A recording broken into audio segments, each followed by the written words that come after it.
think I actually have to do it from here. Where is the...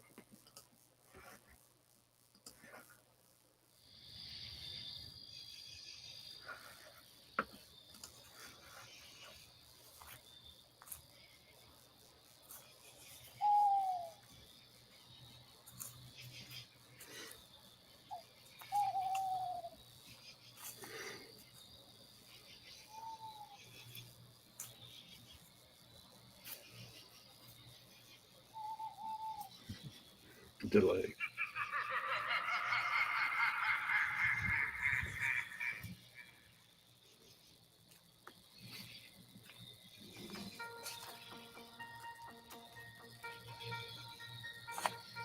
That's just for us. It doesn't affect that sound. Okay. Scotland.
Hey, looky there.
Oops. Well, hello, everybody. We'll get our screen set up, scheduled and set and everything right here just in a second. This is all new, so welcome Halloween 2020 at the Hilton Hotel. We'll try to get that little screen worked out for our end. We're seeing a little bit of an issue there, but hopefully you can see both of us. I can peep around. But let's see if we can actually, I'm going to just remove that screen right there. There we go. We were having a problem trying to see you, but we need to unmute some of your mics so that you can say hello as well. Remove that screen right there. There we go. We were having a problem trying to see you, but we need to unmute some of your mics so that you can say hello as well. Remove that screen right there. There we go. We were having a problem trying to see you, but we need to You turn on your mics. So you say hello as well. There we go. We're having a problem trying to see you, but we need to, you turn on your mics. So you say hello as well. There we go. We're having a problem trying to see you, but we need to, you turn on your mics. So you say hello as well. Okay. Well, we're getting a lot of feedback, so we're trying to work with figuring out why we're getting the feedback from probably the YouTube feed. There's quite a oh, it's also your well, maybe your mics. Now it seems like it's a bit better. YouTube feed. A little bit of a delay still. It's also maybe your mics now.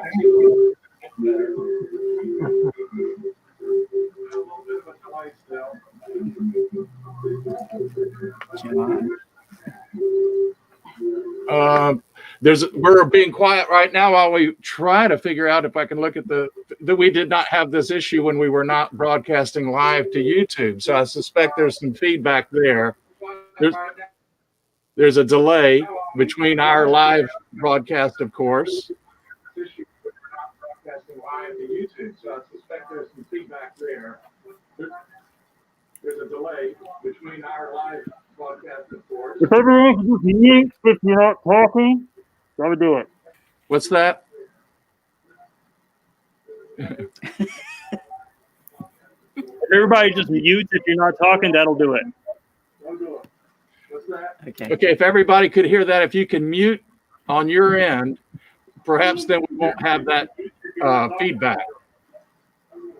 Let's try that. If everybody could hear that, if you can mute on your end, perhaps then we won't have that. Kit and Sandy. Go ahead and mute you. Let's try that. Not there. Oops, yeah. Okay. Okay, Kit and Sandy need to mute. They're muted. Okay. Okay, now see if that works now. We can have another welcome. We'll give that another shot. I hate for you to be muted, but we can unmute when there's time for some discussion there. There is a delay because of the YouTube factor, I do believe, but we'll see what we can do there because we want to have your feedback too and hear some discussion about different things. But first, it is 2020. It is what it is. So we greeted you with our masks, but actually right now, we feel like we can take those off. We're making our statement, but I think right now it's fine and it's okay to do that. But it's a different kind of year. It's a different kind of party, but we really do appreciate you joining us for the Helton Hotel, and we'll see what we can make work. We've got lots of fun things to talk about and to share with you, and I hope that we can all talk about it together. I'm not sure why we are having that particular problem. As other people join us and they have had experience with StreamYard and simultaneously broadcasting with YouTube, they may have some hints for us along those lines too. But one of the things I wanted to talk about is to share some memories about Halloweens. We've had, I don't know, we're trying to figure the numbers, around 36 parties, not all in this house, but the history of the Helton Hotel has been quite an extensive one. They weren't all called the Helton Hotel, though. We did start out in Democrat, North Carolina. And Scott was with us there, Scott Conrad. So he is perhaps going to join us again. I saw that he was on earlier. Oh, wait, I see that there may be some other folks here. If I can get them to be brought in. So that was in 1978. But we do have, oh, look at there. Okay, in the Morrow residence, I see some good creepy stuff going on there. Let's see if we've got, if everybody, yeah, there we go. Right in there. A wave at the little orange pumpkin guy. Yay, orange pumpkin, but yay. But costumes were one of the important things, obviously, with Halloween. And as we're thinking back on Halloween and different favorite costumes and things, I was trying to think about, well, I wonder what stories people would tell about their favorite costumes or what their favorite Halloweens were.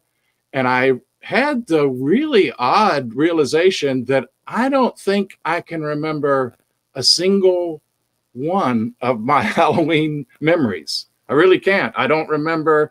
I can remember that I went trick-or-treating, but I don't remember any specifics or details. Very few details about what costumes I wore. So I wonder if maybe I'm compensating and making up for it in adult life. Maybe that's what the whole thing is about there. But I wondered what other people may have for the purpose of right now, since we're having issues about timing and speaking and not having that echo, we may revert back to classroom behavior. And if you can get my attention, maybe by waving at the screen, if you have something you want to say. But I do think that costumes are something that we want to talk about tonight. And I see that we've got some folks have dressed up already getting ready for Halloween. And we do have one guest that I know has a very special costume on. And I can see by her name is Little Dead Riding Hood. We'll wave at you, Little Dead Riding Hood. Way. So maybe you can unmute yourself and tell us about your costume. And I think you might even have a little bit of history about that costume and about your character. There we go. Can you hear Yes, me we now? can hear you perfectly. All right. So I am Little Dead Riding Hood, which I think is a little more apt because I have a sneak peek of the history of what actually happened to Little Red Riding Hood. And I'd like to share it with you if I can. Would that be okay? Yes, absolutely. We're going to see if we can get you a little bit more focus on your screen. Let me know when you're ready. That's good enough. That's good. I think can everybody see her? If anybody text me or if I can't see, because I Amanda can't see says everybody's. Okay, good. We're good. Go right ahead, Little Dead. So first of all, I have this, which is the World's Best Fairy Tales. It's an anthology that Reader's Digest published for the first time in 1967. And it has one of the original tales. And it talks about how Little Red was walking through the forest to deliver something to Grandma, and the wolf got her, right? We all know that. But the part that I was surprised about was that after she was eaten, a hunter came by and heard the wolf snoring in Grandma's bed and went in, slashed open his belly, and took Red and her grandma out, and everybody lived happily ever after, which I think I have a better ending. So if you would indulge me for a moment. All right. Little Dead Riding Hood. We've all heard the tale in our youth, so much so it feels like truth. But what if a few things were left out? Would it still carry as much clout? What if that's not what really happened? What if there's a different end? I've heard a rumor that Little Dead Riding Hood is still among us. Not alive, though. Now, that's no reason to cuss. I heard she fell to the wolf, just as in the story. But all in all, it was a bit more gory. When the wolf started in on her, he began with her head. When she made it to his belly, there was her grandmother, already dead. You see, the hunter never came and saved her, never cut open the wolf and her or her grandmother. No, they both perished in there in that greedy beast, and that mangy mutt smiled, stuffed from his feast. But with her very last breath, Little Dead Riding Hood whispered a spell, one which ensured that, while her body would perish, her soul would be well. And so, when her heart beat its last and her lungs rattled no more, her spirit rose on the hunt, and we can guess what she was looking for. As a spirit, she saw that lazy creature lying in Grandma's bed, so snug and warm and definitely well fed. She thanked her mother for teaching her the spells that allowed her to become strong enough in spirit for what needed to be done. She floated to the kitchen and found a large knife, then slashed at the wolf till his beady black eyes no longer held life. Blood painted the inside of the cottage, but there was one task left. She chopped off his head and placed it in a basket. That's great. Yes. Thank you, Elaine. That's great. That's wonderful. That's great. What a great ending, and right there in your basket. That's I love it. That's great. Let me also welcome all the folks. We've got people on YouTube. We also have people backstage. That's what they call it here on StreamYard. I call them ghosts because they're here at the hotel, but you can't see them.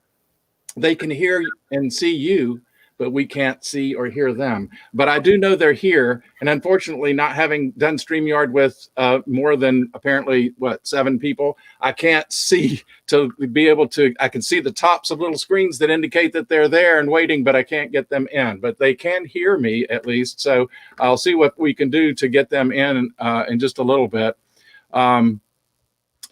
One of the things too about the costumes that I'm wondering about is, did anyone have, unlike me, an actual memory of a costume that was kind of a favorite while you were perhaps still in the trick-or-treating age?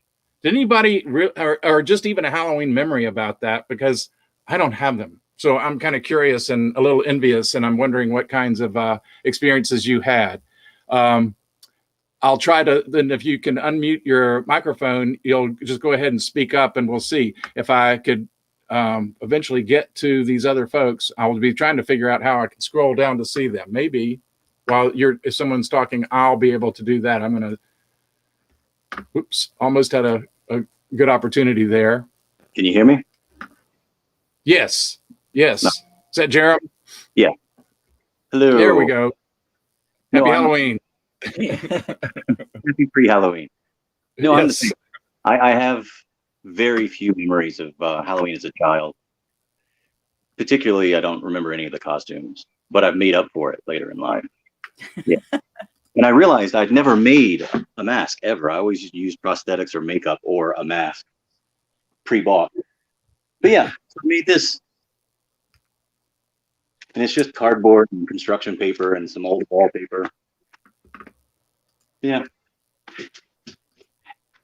And I'll pop out so that others can come in. Well, that is really cool. I think it's really cool when people, I like them when they buy neat stuff, but I really like it too when you're able to make some things with whatever materials you have and come up with kind of a cool costume. And I think we're going to take a look at some costumes from the past in just a little bit, but thank you for sharing that. Yeah, and I did manage to back out of the screen enough that I could allow some other folks. So Lena, there we go. We're kind of in and out.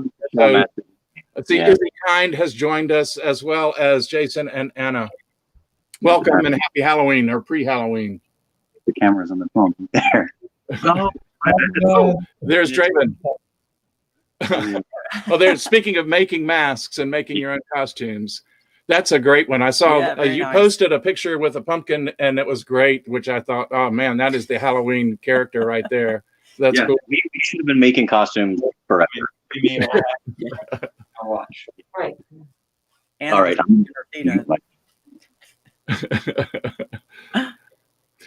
Yeah. So anybody else have any other little memories of costumes? Now, Jason, I know you make incredible costumes. You have one that I believe gets used quite a bit this time of year. Yeah. Well, I mean, I don't know if it's a costume if you go as yourself. But I do have my 40s costume. It is screen accurate to the 2009 remake. It's the best one. I don't care what anybody says. And I did. Kane Hodder has seen it and approved, and he's signed the machete. But I met Derek Mears, and he hasn't seen it yet. And I don't know what's going on over here, but. Looks like you're getting some wicked witch feet interference there. Just looking for a house to fall on. Oh, that is really cool. I hope I'm sure we will get to see Jason as Jason, if not tonight, in some other venues here as the week goes along. Are you planning to wear it any time in the next week? Yeah, Thursday night.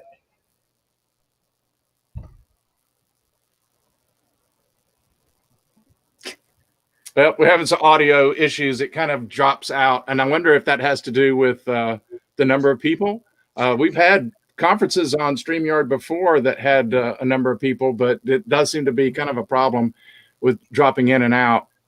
I'm going to try something to go ahead and move ahead with an idea about costumes, since that's really what I wanted to do to start things off, and share with you some pretty unique costumes that we've been able to experience over the years that we've been hosting this party. And now that Izzy Kind is with us, by the way, you know, hi, Izzy.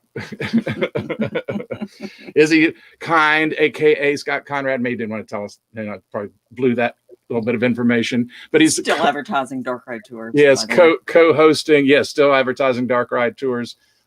Thanks for that. But hosted the very first party out at Democrat, North Carolina, and we were able to be a part of that a little bit. And those were our early years. And we're going to take a look through the years too. But first, I think we'll try a little bit of a look at some fun things to do with costumes. So bear with me and this 2020 year as we try to figure out how the best way is to do things. But we're going to see if I can manage to share this memory with you of some, and hopefully we can still talk and narrate over it. And Ann's going to help me with it. She picked out a lot of the costumes. We kind of talked about them together, but these are, a lot of them are some of her favorites over the years. So here we're going to give it a shot and see what happens. So hang on to your seats, boys and girls. Anything can happen.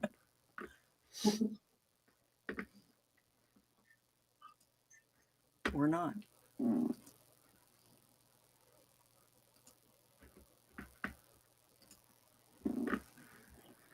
Full screen here if I can.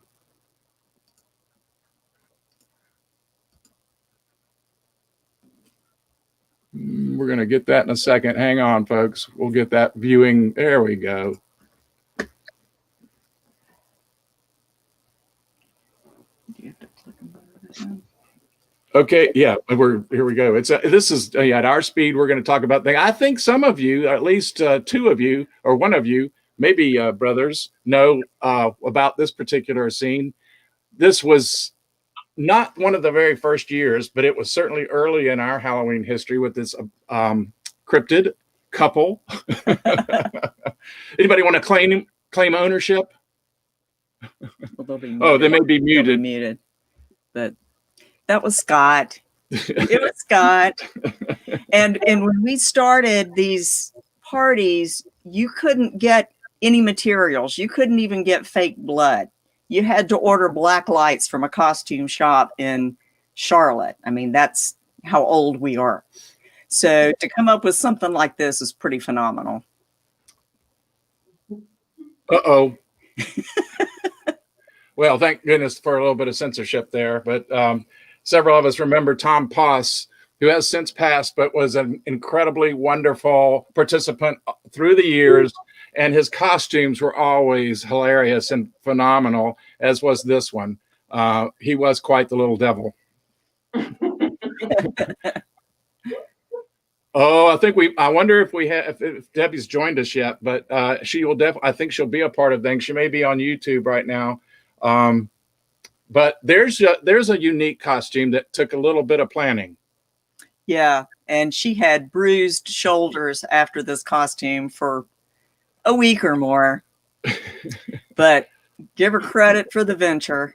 So Debbie, if you're listening, if you're with us and you're on YouTube, maybe make a comment. How heavy was that pumpkin? See if you can tell us. I don't remember, but it had to be incredible. I carried a small one around the other day, and I know it was 20 pounds from Ingalls, and yet it got stolen by bear cubs. I don't know how they carried it off, but that one is more than 20 pounds, or at least it was. Yeah.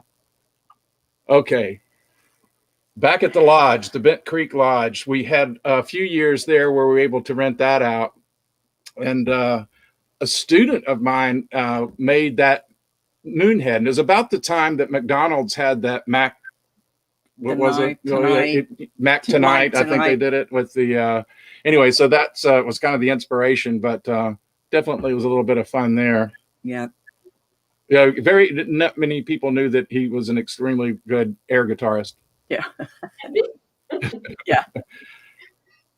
And at that same party, this is what was our favorite costumes. This was what was the year at the lodge? That was about 81, 82. No, let's see. No, Is it there? 87. Yeah, 87 87. and 88. We're not sure of the 2 years there, but that was pretty incredible. Had little lights in the person. It was a little taller than, like what people do now with stilted costumes. And he had to peek out through the middle somewhere because the head was actually above his shoulders. Right. And you might notice sitting off to the right is one of the kids at the party is now wearing the moon head that Right. David discarded. Yeah, it's Luke Rochelle. I don't know if Luke Yeah. might join us in this little venture or not, but he is grown now, of course. I think we might have some other guests here on YouTube that are remembering this also at the lodge. You can tell about them. Yes, the Jack the Ripper and which victim I forget, but anyway, a lot of research into this costume. It was accurate, but that's my little brother Rick and his lovely wife Beth. Love that costume. And there's my favorite cousin Gail and her husband Larry, the Mad Doctor.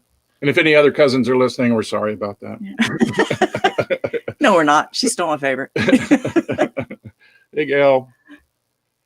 And those of you that know of Steve and Renee Inslee, they always have incredible costumes. And they were teachers at Irwin High School. Steve taught carpentry, Renee taught art. And you can see the influence here with their puzzle pieces that didn't necessarily match up, but then that's kind of appropriate too, isn't it? For at least they're in the same puzzle. That's right. Oh, and this is another party at the lodge, the second year, where Linda Poss and I both were Black Widows. I don't think we planned it together. We just both showed up and had different variations of a Black Widow costume. So that was kind of fun. I like that Linda's spider butt there. That's kind of a Yeah, was yeah. And very her cool. arms would move. The legs were connected so they could go up and down. That was pretty cool. Yeah. Seen that. Oh, here we have the Jeffrey Dahmer Cafe Diner. or Diner, the Dahmer Diner. Ooh, that's disgusting. Oh, Oh, and there's a couple of people there. One person who's listening, at least, and there might be a couple of other folks there that are listening there that are. Yeah. That was some time ago. They're now grown, but some of our kids, Yeah. early version of Charon, sort of. Yep. Caron, the early years. Oh, Oh, this Okay. outfit, well, this is a good combination. We always thought it was kind of cool when people did plan their costumes in a neat way. So you have Medusa and a victim. And he came wheeled in on a hand cart, frozen. I mean, he was stoned. So, yeah, Well, we don't know what he did before he got here, but he was, he was on a hand yeah, cart. he was on a then. hand cart. There we have definitely a couple of jesters and jokers there. It's That's a a carnival year. carnival year here in Swannanoa at the Hilton. More great makeup jobs. They were great makeup jobs. Oh, another Inslee creative venture here with a tourist, a very confused tourist, and the camera that a tourist might have. But if you'll notice the picture on the right there, she'd take pictures immediately and give you one. It was an Instamatic, pretty That's much. right. So she would take your picture and draw it for you, and it might have come out something like this. You see the little pictures in the corner of what she did. So she'd look at them, and they came out in like 30 seconds. They really were pretty quick. So, Yeah. It was pretty amazing. I didn't like mine very much. well, it was signed though. See, camera. Yeah. It's a camera on it. That's definitely pretty cool. And the pink lady there, I think, had her picture Right. made. That was fun. Oh, it's definitely, it's always election time, it seems like. So there was an Yeah. election going on. That was a school board one. So definitely have their little caricature there. Yep. And the camera was able to take pictures, not just of people, but as you can see, of one of the scenes out in the yard too. So you had that cemetery scene. So a very abstract, probably worth, lots of money now. Oh, yeah.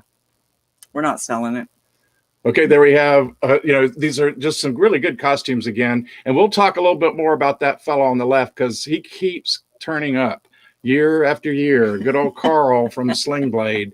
It just became quite a tradition. That first year just broke us all up. He was just so hilarious and sounded just exactly like Carl. So you'll see him pop up again. But what great costumes all around. Some more Inslee creative stuff here.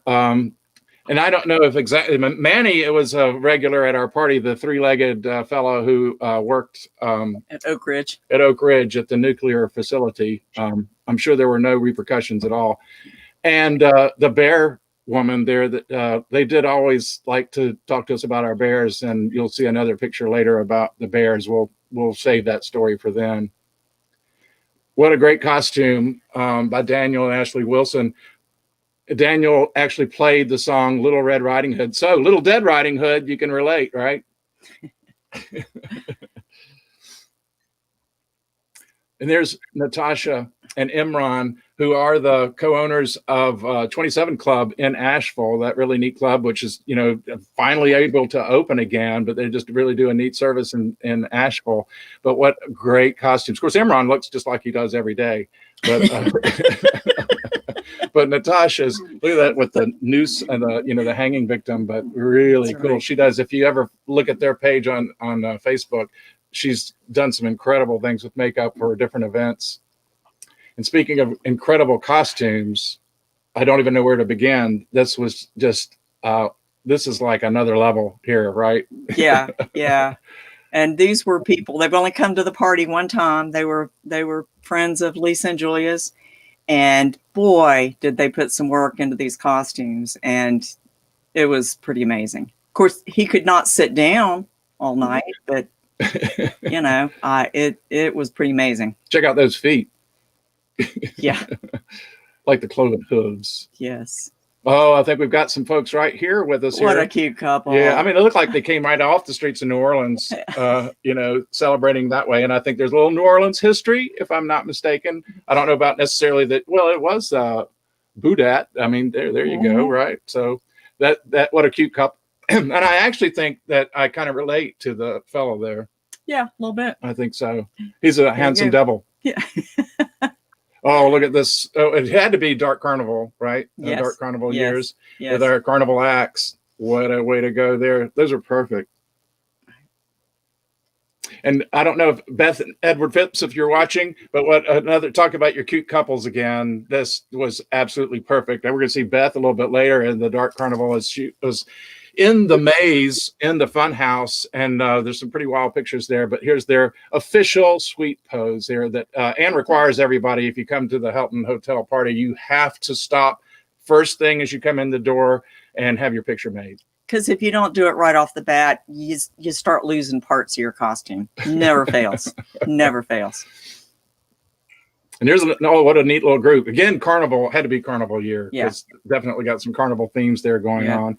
And Sue has not only her princess crown, but look at that cotton candy With spiders. with spider. Well, that's an extra treat. I think you had to pay extra for those. Right. And here's some There's folks one. that are with us. And Draven, this had to be, I don't know your history of making masks, but I know Draven, you just showed us the mask, but he makes so many of them. But Jerem has also been always this incredible, you've not always been that, but when you do it, you do this incredible pirate, which I think is just fantastic. And talk about Freddie Mercury, dead on. Well, that's not the way to put that. Oh, Sorry. But anyway, Halloween. another great costume. We got couples from different places, different universes even, but nailed it. But still, yeah, nailed it. Daenerys needed her dragon, though. Yeah, if I she gotta got her say. dragon, that would have been Costume was really great. perfect. Beautiful girl, needed a dragon. And this poor couple, they wander in to the party from time to time, and they are trying to get a room at the Hilton Hotel year after year, wandering around, and they're just so confused. And finally, they even picked up this little girl. I don't know if she's theirs or not. I But don't they're know, so but confused. they were raising money because she says, you can have your picture made with the princess for 50 cents. Oh, that's what they were trying to do, probably Yeah. earn their way back. Chaz Right. and Denise, I think Denise was trying to get to be on the Lawrence Welk show. I That's think that was right. always That's her right. thing, but hopefully one day she'll make it. And it definitely got another, talk about your matchups, with Elvira matching up, with the Pharaoh, that's definitely got some cross time dimensions and all kinds of things going on. But that's what happens at Halloween. But what excellent costumes. There's the Pink Lady herself. And if you're from Asheville, North Carolina, then you would know about the history of the Pink Lady, because one of our favorite or famous hotels is the Grove Park Inn. And there is a legend about a ghost in this huge hotel known as the Pink Lady. And she comes, but the nice thing is that even though I think she fell to her death into the courtyard from one of the balconies, but she apparently comes and often comforts children that might be upset. So I've heard that story. So she's kind of a sweet ghost. And if anybody's wondering where Waldo is, found him. we found him. I really think this was such a neat idea because they look like they were out of a black and white movie, and they were kind of going for that. They were ghosts from an old movie. And talk about nailed it. And there's a Pink Lady talking again with another great person in costume in the back. JJ. There. That's JJ. Okay, or Justine. Thank you. Can you name the movie? Oh, that is excellent. I mean, all the way from here's Johnny at the door to Shelley Duvall with her bat and our really creepy bloody twins. Yeah, great costume. Great group costume. Oh, the Mad Butcher. Definitely in need of some redemption there, but I think too late. That's me. That's me as Lizzie Borden. That's me as Lizzie Borden. Oh, okay, that's perfect. Oh, that's there, of course. And I don't know which of the wax you were on there, but you were. It has to not be the first one, judging by your dress. Yeah, that's great, Lizzie Borden. Now here we had the harvest year, which won't be showing many other pictures from, but this one we definitely had to show because for a harvest we had a number of things like, I don't know what she was calling herself, the Queen of the Harvest perhaps, but these were the children of the corn. And you can see what they were made from, even with their little googly eyes. But how hilarious was that? I love that costume. I love that whole thing. Yeah. It cracked me up. I remember when she did that. Yeah. And with our still harvest theme here, we had the Harvest Lord and the Harvest Maiden, and they did a performance and had a song and scattered corn kernels all over the house. Which is kind of an Inslee theme. That's something that goes on. They always leave a little something special behind, no matter where, which we will find months and months. We found some corn kernels unpacking decorations this year. Thanks, Matthew. Thanks, Matthew. And these costumes are absolutely wonderful. Jen Bowen, you and your daughter, these Day of the Dead outfits are gorgeous. These are absolutely gorgeous. Now, Jen, too, I have to point out when we come back into the mainstream there and you see, take a look at my hat. She designed this hat. She put the bones, I got the bones for her, and she did the design work on that, which I wore to start with as Mr. Dark, but also as Virgil Nightshade for the beginning of Dark Ride tours. So thanks for that, Jen, but she is quite the artist. Harvest year, I don't know if it was harvest year or not, but it should have been because of the terrible lettuce. This was the romaine lettuce year. It got recalled. For, you know, kind of a bad thing. Listeria, salmonella, whatever it was. Yeah, definitely a perfect costume for Halloween. So cheers for Sue for that. Everybody's got to have a little cleanup service. Hilton Hotel is no exception. So we really appreciate the help. Those feet look so familiar, but they're not the same ones that we saw before. But here Baphomet is with, full scale tilt with that. And we have this princess there, but those feet alone were phenomenal. I don't know how he got through doors. Yeah, he ducked. And here we have little Georgie. Name the movie. I mean, you got it. Everything floats down here. That's right. Georgie. He does look just like Georgie with a beard, but And a female Pennywise. And a female Pennywise. And an Asheville tourist. Oh, shh. Okay, you always have to have your, shushing librarian, right? And I remember, had many, many overdue cards here. So she was very diligent in passing those out, and so glad to be able to get people out. I think even from beyond the grave, she was able to catch you about your overdue date for your expired book. And came with Thomas Wolfe. So, there you go. How literary. That's right. Ugh. Some people just had to, stow away to come to the party. Adam's Family stuff always works, and it's kind of neat to come as a group for this. So definitely a lovely Morticia, but I don't know that there was a more perfect Wednesday Addams. That's the truth. That is the truth. I feel like we're doing a Thanksgiving Day parade. Mr. and Mrs. Dark at Thanksgiving. That's our version of that. Like, oh, isn't this a lovely float? Really?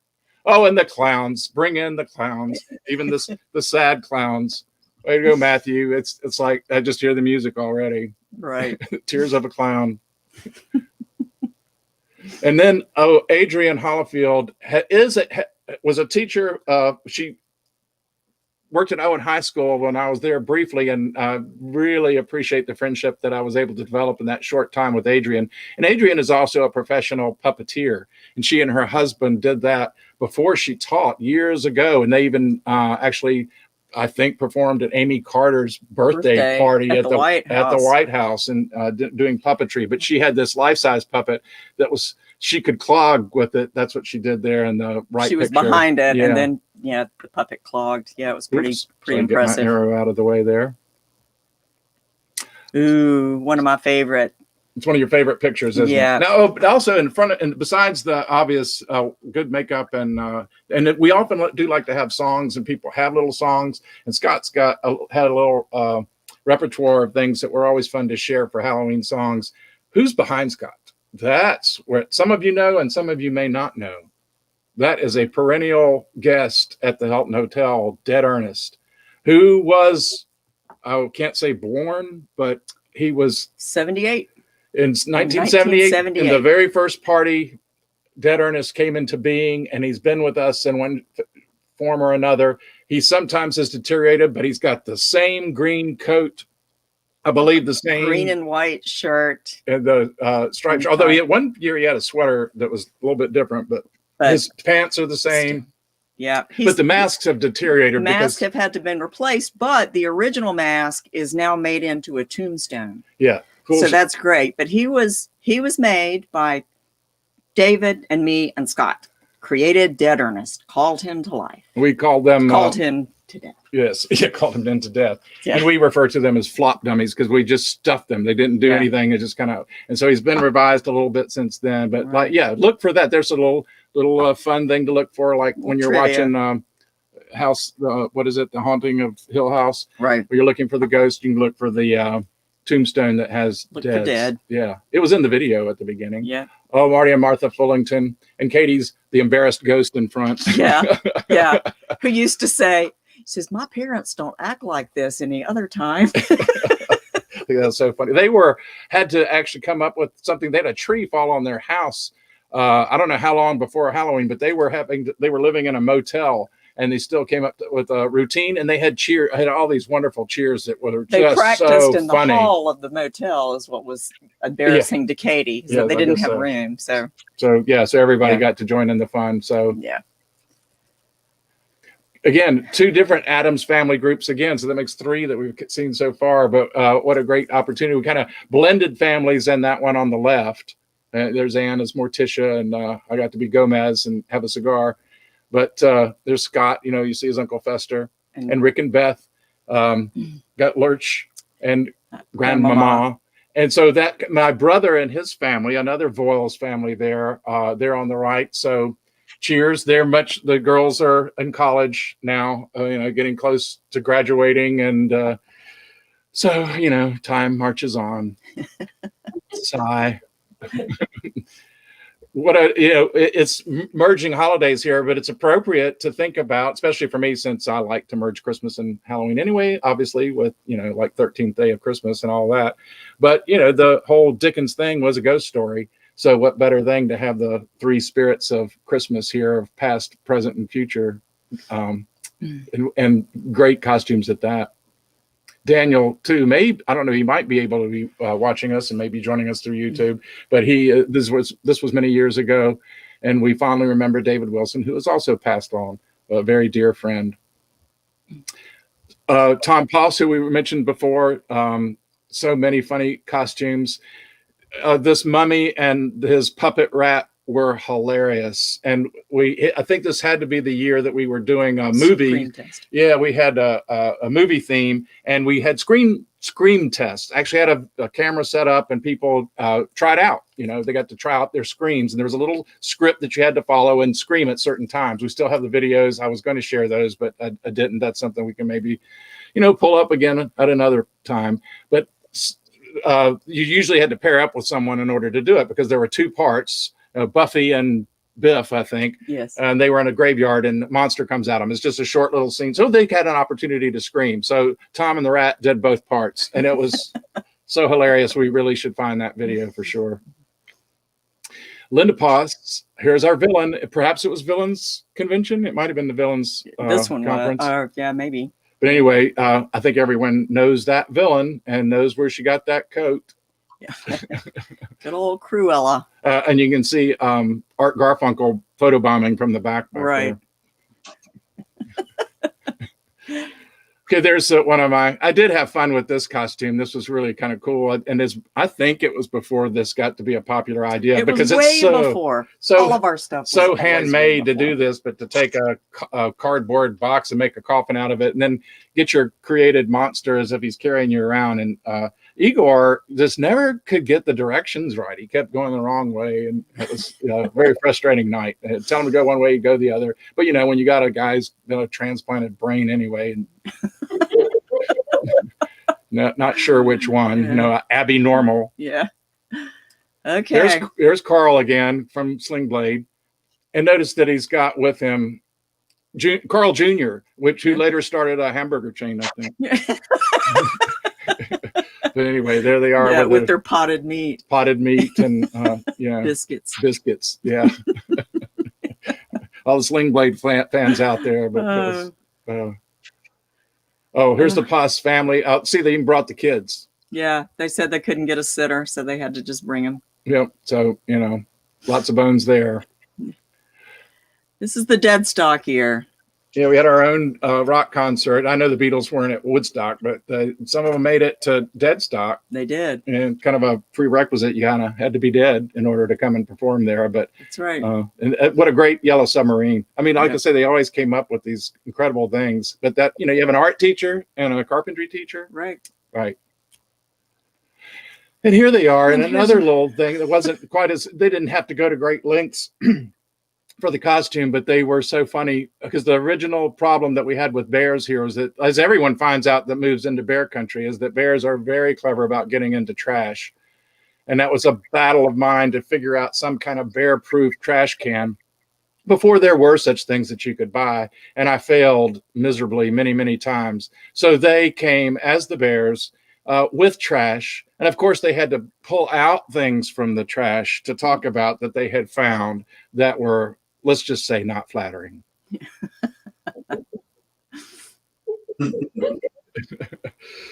And there's Josh and Steven, his friend Steven. Josh was quite handy that year. We'll just put it that way. But that was they were both very dark looking characters. It seemed like they'd be on the streets of London somewhere. Right. Respectful as always. Yeah. Right. Just, well, what can you say? It's pretty self-evident. We'll just leave it there. Wow. This is one of the favorites over the years. And I wish everybody could have been there for the actual performance, but it's Anne Boleyn, if you can't tell from the right, picture on the right, with Henry VIII. But she did lose her head in front of us. I mean, in clear sight. It was just an amazing little magical act. It was there. An incredible transformation. And Sue sewed with her own hands those costumes. I'm like dumbfounded. but that was an incredible performance. So Sue, I don't know if you're listening to, but this is in the favorite category. It is. It's great. And Dead Ernest was in that picture too. Oh, yes, he was. Oh, another Inslee. I think everybody knows who the character was. I don't know if he necessarily did it for, I don't think it was a movie year necessarily, but what a great costume. And he did make the costume. It wasn't like go down to the Spirit store or the big orange tent if you're living in Asheville and buy your costume. Right? They painted a white suit. Yeah. And made everything else. So it then just worked really well. Oh, phlegm. Phlegm. Phlegm. Phlegm really is kind of a Grimm's helper there, as you can see. And I don't know, you really want to trust him all the time. But he's handy with organs. Yeah. Yeah.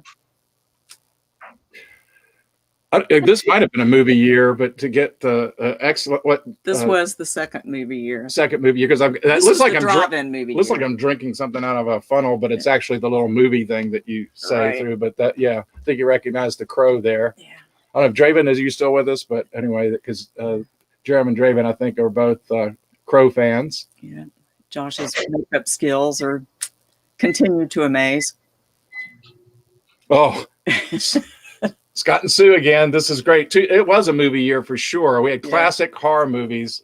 You can see from the posters in the background, and you, without a doubt, you can tell the Little Shop of Horrors there. And Sue actually a victim of that as she walks around with Audrey 2. Yeah. And Scott had the two-headed monster there. I love that. Remember that movie with the two-headed, with the really ugly creature head? And right. And if you want, I think somebody else, I don't know what their costume was when we were going through the pictures. Somebody had little red dots and they were putting them on everybody. That was the killer bees. Oh, killer bees. Oh, you got stung. That's what it was. Yeah. Killer bees. I managed to escape. Oh, more classic horror. Right. Definitely. Yeah. Remember them? Yeah. The ants there. So Lisa, you didn't make it. Yeah, on or you made it right then, but it wasn't going to be long. And Julia was covered too, but unfortunately, I didn't do well making that picture, so it didn't show. But you could tell, that huge ant there, right? Yeah. And then, of course, you could probably get the famous Hitchcock scene, and maybe everybody watches it this time of year too. But Wes and Linda with their birds, victim of the birds. Oh. Perfect of the famous painting, and it may have been the museum year. I think this was the Dark Museum. Museum, but we had art thieves as well as this portrait. So the whole family the girl with the pearl earring. Yeah, the girl with the pearl earring. It's that really was superb. Well done. Well done. Early as her. This was just last year, so this is the most recent party we had. Is the storytelling here at the Hilton, which was the inspiration for doing the Dark Corners podcast. But this is a theme. We wanted to have storytelling, and I thought, what if people went around? We always like to have scenes around the property and inside the house and the woods and in the yard. And what if you had a little story to tell? So we had a place where you could get with your iPhone, whatever kind of phone, smartphone, that you could access the code and download the story, listen to it on the spot. And some of those stories actually can be listened to now still on Dark Corners in the first season. Some of them, though, are still to surface in other forms. But I also had a story to tell. It was rather political in nature, but we had an executioner, and there is your executioner right there. So, and you were also the head queen and king. The king was horrible.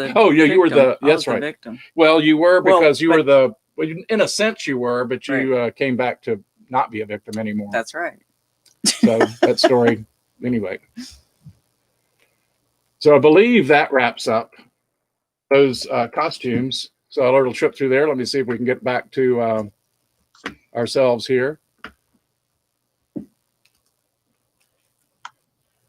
There's a whole group of people. Hey, we still have people. How about that? Well, that's a nice surprise. Well, let me see. I'm going to try some different types of, that's not good. Let's try this one. Oh, that's just us. That's not good. No, that's not us. But I do want to see, you know, as we go through the evening, there are plenty of tales to tell, but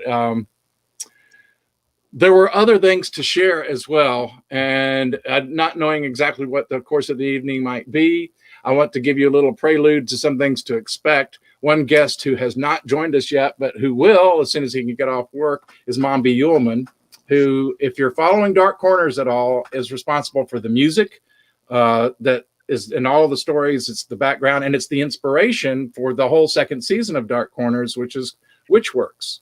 And he will be joining us, and we can talk about that a little bit and hear a little bit of his music. So there is that.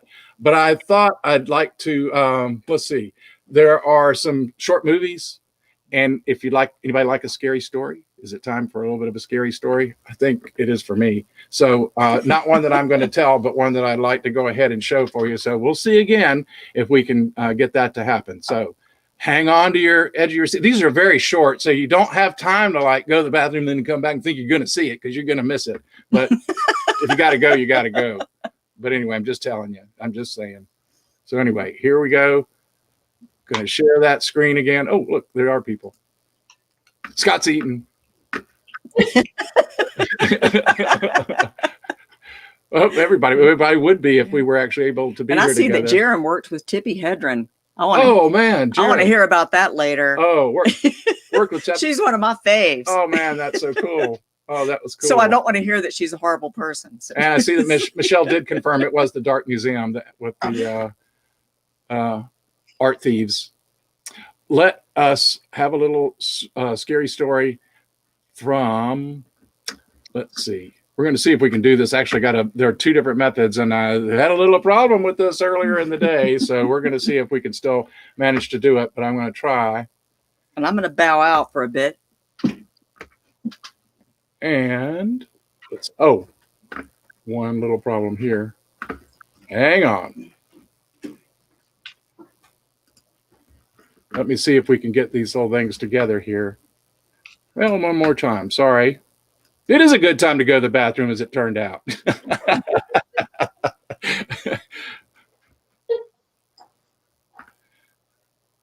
Let's see. I'm going to share the screen, but also this time we're going to try to just watch it through a QuickTime, because our StreamYard ended up having a little bit of an issue, not wanting to share as many things as I wanted to share with you. But we had a workaround, so we're going to see if I can actually get that to work again.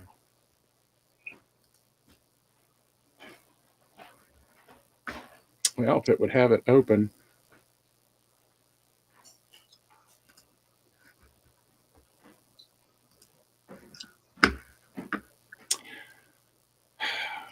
Maybe not. I'm sorry about that. Let me see. There is a problem. I'm going to get this figured out, but I won't make you wait on it forever. Let me just see if I can do it this way. Oh, the hell with it. I have other ones that we can access, but I would like to wait until there was the proper time to do it. But oh, wait, got some input coming in. That might be a help. Oh, well. Online tech support. Yeah. Piranhas. Keep trying to, I know the agony.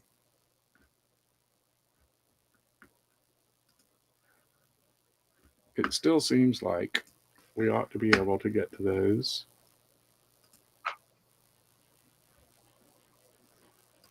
I mean, you're going to see everything that I'm doing here now. Here's the guts, as we say, making the sausage they always talk about. And try to see if we can show a movie here. Email. Anybody seeing a screen that's at least black? That's if not, let me try this again. Go back to your entire screen.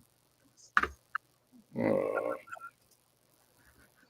No, all we can see is each other Okay. and Scott enjoying his TV dinner. It's TV dinner, the best kind. Well, there's another episode, but I can't get you to see it. How frustrating. And there's that. And I think that Dr. Jaleesa wants to know, what did Scott do with Sue? We're really concerned. Even though we have our full face coverings for the pandemic, we're still very, very concerned about where's Sue? Where's Sue?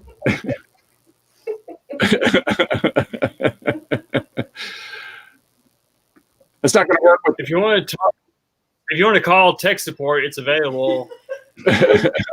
Okay.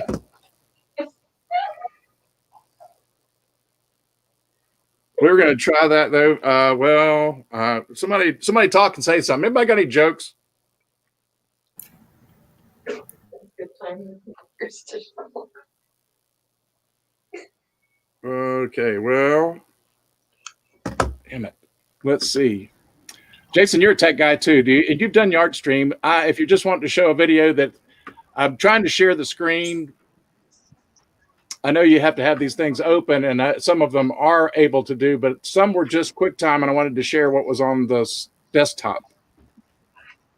And well, I just wanted to see all of you about an hour Okay. into this. I was going to see if I could help you. Okay.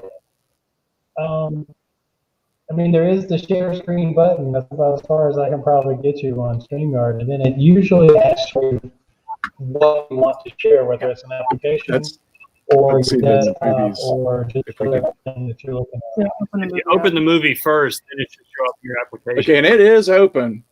So put it back here on the desktop. Yeah. Well, okay. Now Which that, one is it? Is it one of these? no, see, those are for later, but these are for now. And let's just do See if you click it and then do the share screen thing again. that. Right. And that's what we were doing. Now we could try the entire screen. And then Did you try to hit it? See where it says Chrome tab? those are just for these, though. Hey, Yes.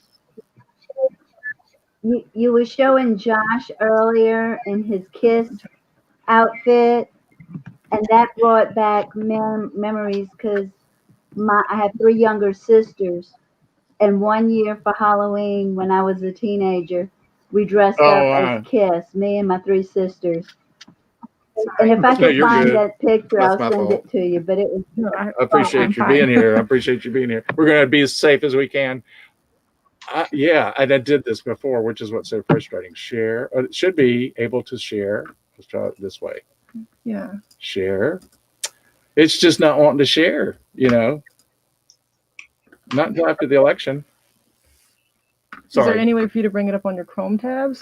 No, that was the problem for ours. It wouldn't do it. We're So what on if you hold. click it and try to play it? Will it play it?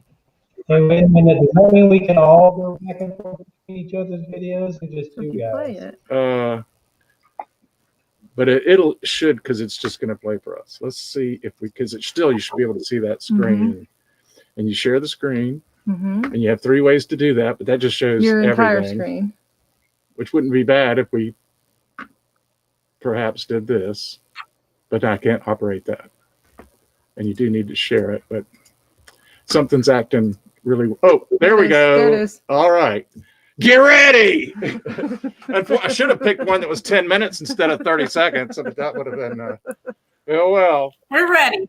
we're ready. We're going to see what happens, boys and girls. Do y'all see anything? Or we're seeing it. See a blue screen? Does it work? Yes. Yeah, there it is.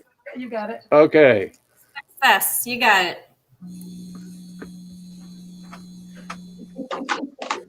Why don't we have?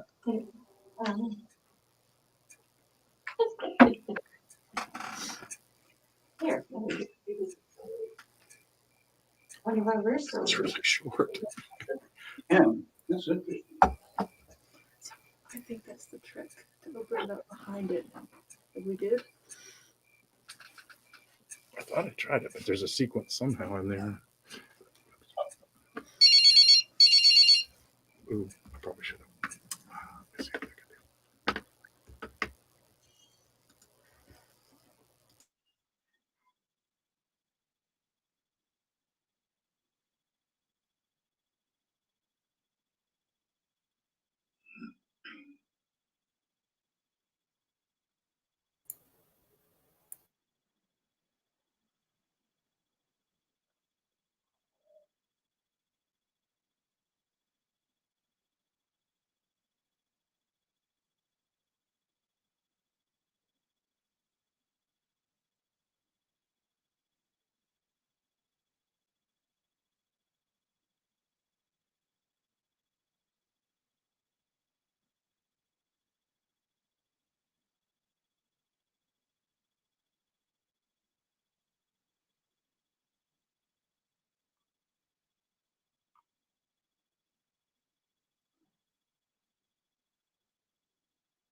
did. Is that supposed to happen?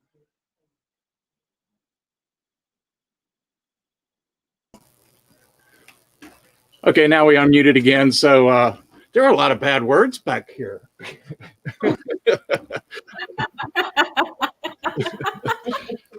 Well, we're going to get it figured out eventually, but at least movie by movie, we get a couple of them in there. But there you go. That was a one that we used to show in the hearse a little bit and with a lot less hassle when the tech guy was still there in the hearse on the front seat, just a few feet away.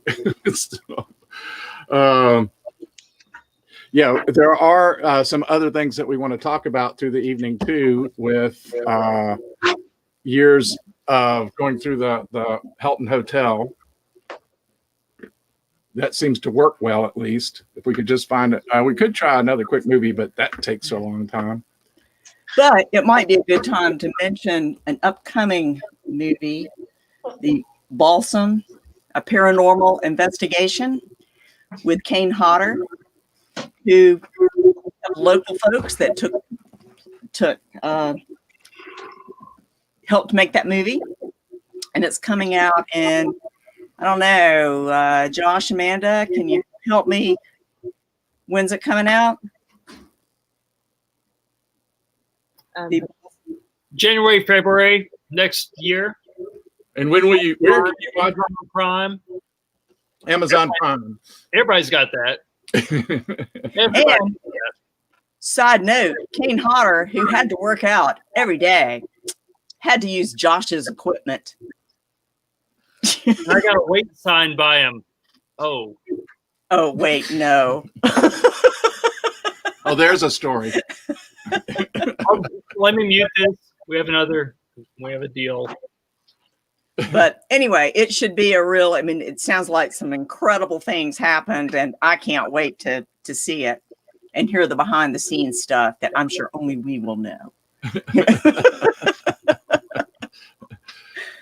Well, I tell you what we could do. Let's go ahead and go down that memory lane again, since we had that wonderful interlude, and see if we can get it to show us some of the themes, which I hope to be able to stop and when we get to some points, share some little side stories along the way through video and song and whatnot. But again, this will be a little bit more chronological than the costumes were, but it kind of gives you an idea of where we were as we started on this little journey at the Hilton Hotel way back when.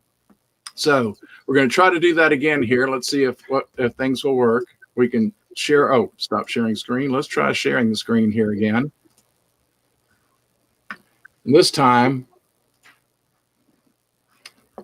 we will try going right here to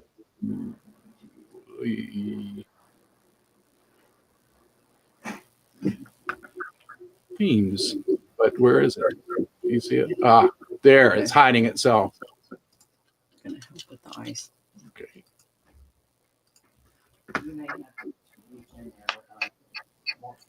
Okay. As we said, this has been going on for quite a while, since 1978. There were a few years where we took a break, but generally speaking, and I wanted to show you some invitations because you know how you had to make your own costumes? Well, you kind of had to make your own invitations too. And basically you're inviting people that you knew really well. So they kind of knew, what was going along with, all of that. I liked the treats optional. Yeah, back in those days, Seriously? it's kind of, treats optional? What is that all about? And this was in the days, kind of like Calvin and Hobbes, where we lived there, the world was in black and white. They didn't have color. Right. So, but anyway, there was color. But here we were out in that house, in the farmhouse that Scott lived in. Debbie, if you're listening, you lived there too. There were, just a bunch of crazy people there in that farmhouse in Democrat, North Carolina, actually the real name of the place. And we had a few decorations, but we did, there's Dead Ernest, by the way. See him over there? That's, and yours truly with him on the right. Original costume, yeah.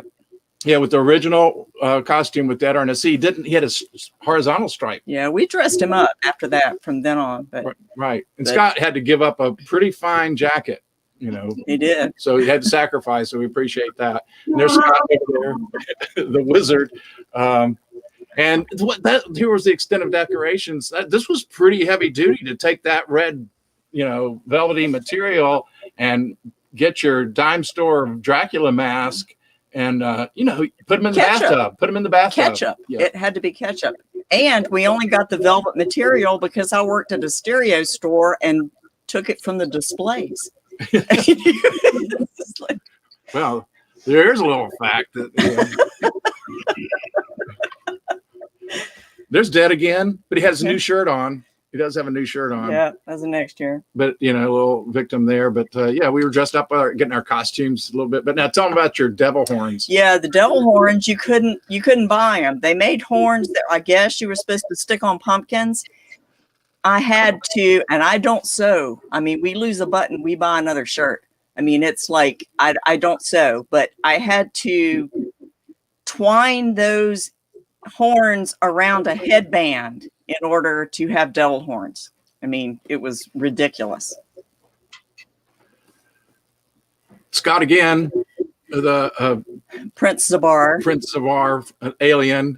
And on our right there is Debbie with Bill Proctor, who again, you couldn't just buy werewolf stuff. You had to make everything from scratch. So taking whatever, you know, fabric, cotton from, you know, to work with and do that had to be a chore, and how you had to adhere it to your face without, you had spirit gum and stuff, I guess, because actors would certainly have it, but you couldn't just go, there weren't any places to go easily in Asheville to go find that stuff. Now, here we're getting a little bit more upscale with our invitations here. We had a pattern. We had a pattern. We actually had a stencil, and you could, you know, kind of fill we in made with the stencil. made the stencil, and then got your paintbrush, your little, you know, paint set, and painted your little scary eyes, and came up with some really elaborate text. It had lots of detail, you know. We figured about when I was going to bring food anyway, so what's the point? Right. And nobody ever was going to RSVP, so why even bother? Yeah, the RSVPing, well, yeah, that became an issue. Like, people, do you not know do we need to write out what they stand for? But you know how that goes. Here's the lodge that we were talking about, and Bent Creek Lodge. And Debbie, I hope you can see this. Yeah, I hope you're able to see that too. Here's my little white Chevy truck. I miss that little truck. But that was a fun place to have it. But it was in bad shape. Nobody could use it anymore. It was a dude ranch, and it actually, you know, they had rooms like a motel, and they had horses at one time and stables, and it was really quite the place. And Debbie could tell stories about living in that community in Bent Creek, in her neighborhood, and it was a regular community center for that area. People had all kinds of events, but it was not such then. It was in disrepair, and they let us rent it for like $1. I think it was something ridiculous like that, just so they could do it. And then there was the basement, the creepy basement, which we put little things in like this, you know, and had to use our, that you can see the walls and what stuff was like. And of course, we didn't have cameras that could take pictures with the proper lighting. So everything's flashed, so it ruins whatever effect you had, but you'll see the nature of it. But you had to walk, we had a little cemetery scene. You had to walk over a bridge and go through, you know, the creepy thing, and it would have been lit with very dark green and blue stuff. Oh, that's pretty high tech stuff there. It was. Was. Torture. It right. was. You know. Now this little effect that we did like this Dracula there with his mirror is that he did not have a reflection in. Right. Of course, if you were to walk and step behind him, you didn't have a reflection either, because that was the way the but it worked, and we did this many times. Yeah, that one. Yeah. So, you know, have to do what you can, right? That's right.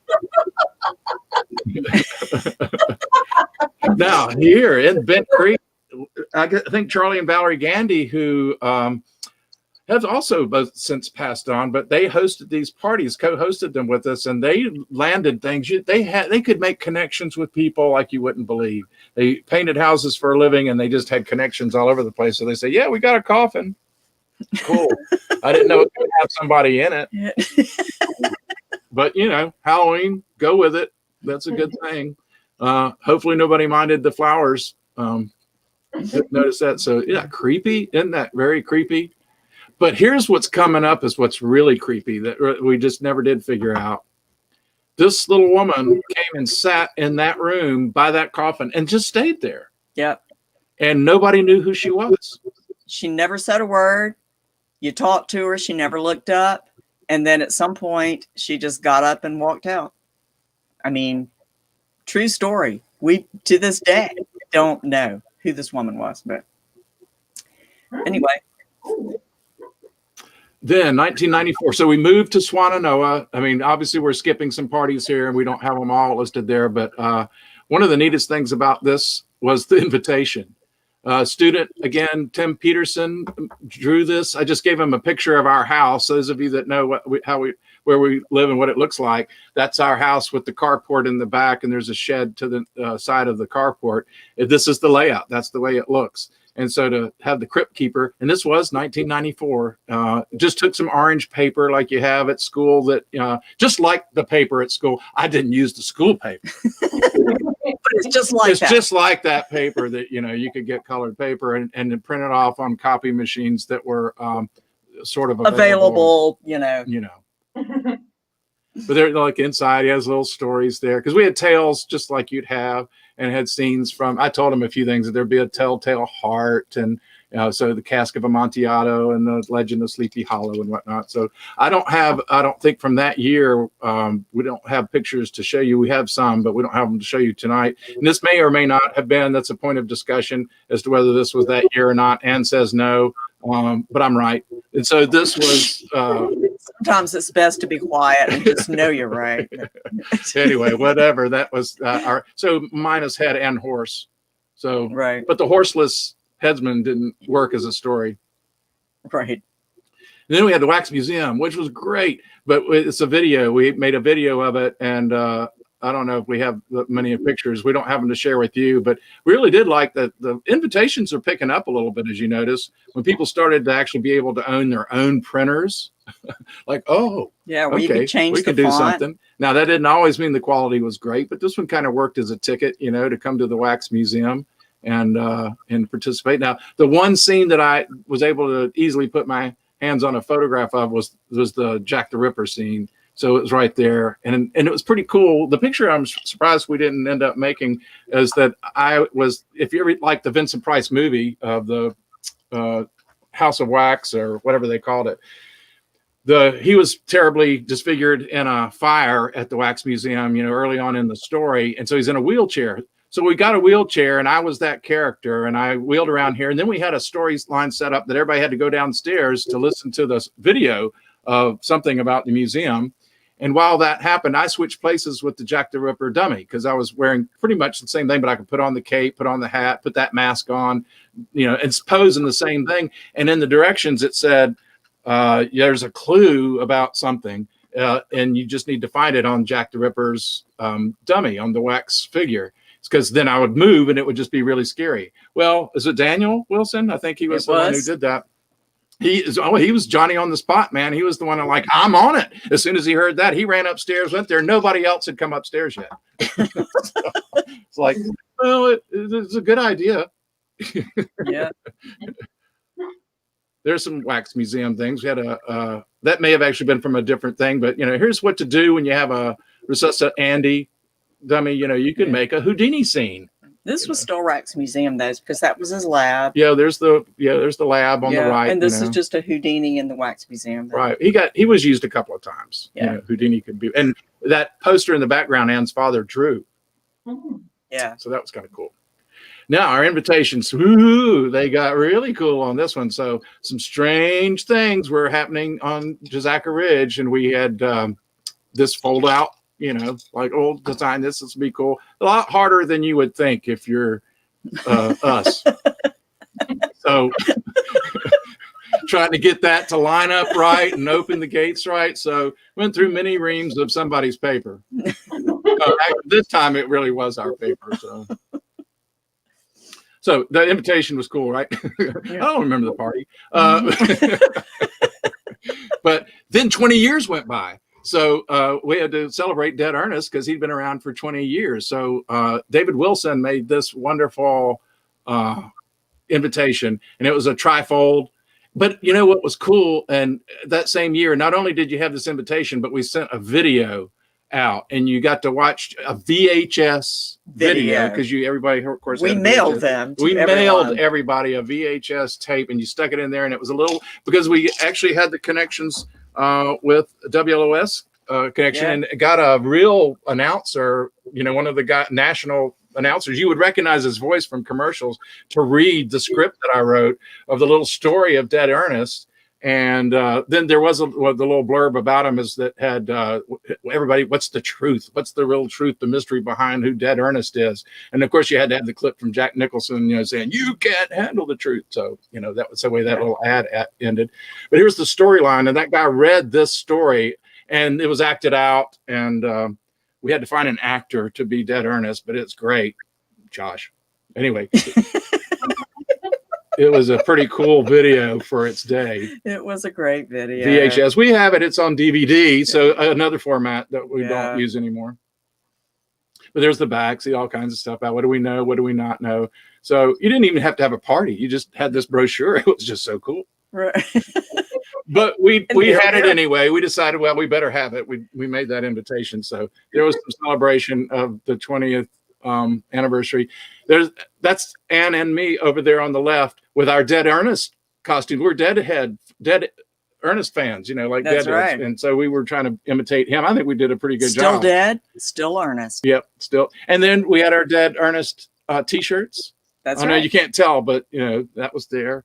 And on the right is Izzy Kind, who's with us tonight. If you want to look at the names on the little and I believe signings. that was the birth of Izzy I Kind. think this is the time we first saw Izzy Kind, because the story about Edward Ernest, aka Dead Ernest, was just coming out, that he was a partner with Izzy Kind at one time, running the Kind and Ernest funeral parlor.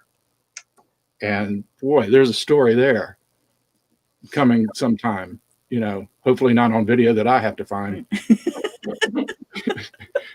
There, of course, you had to have a pumpkin, so really looked like Dead Ernest. So good job.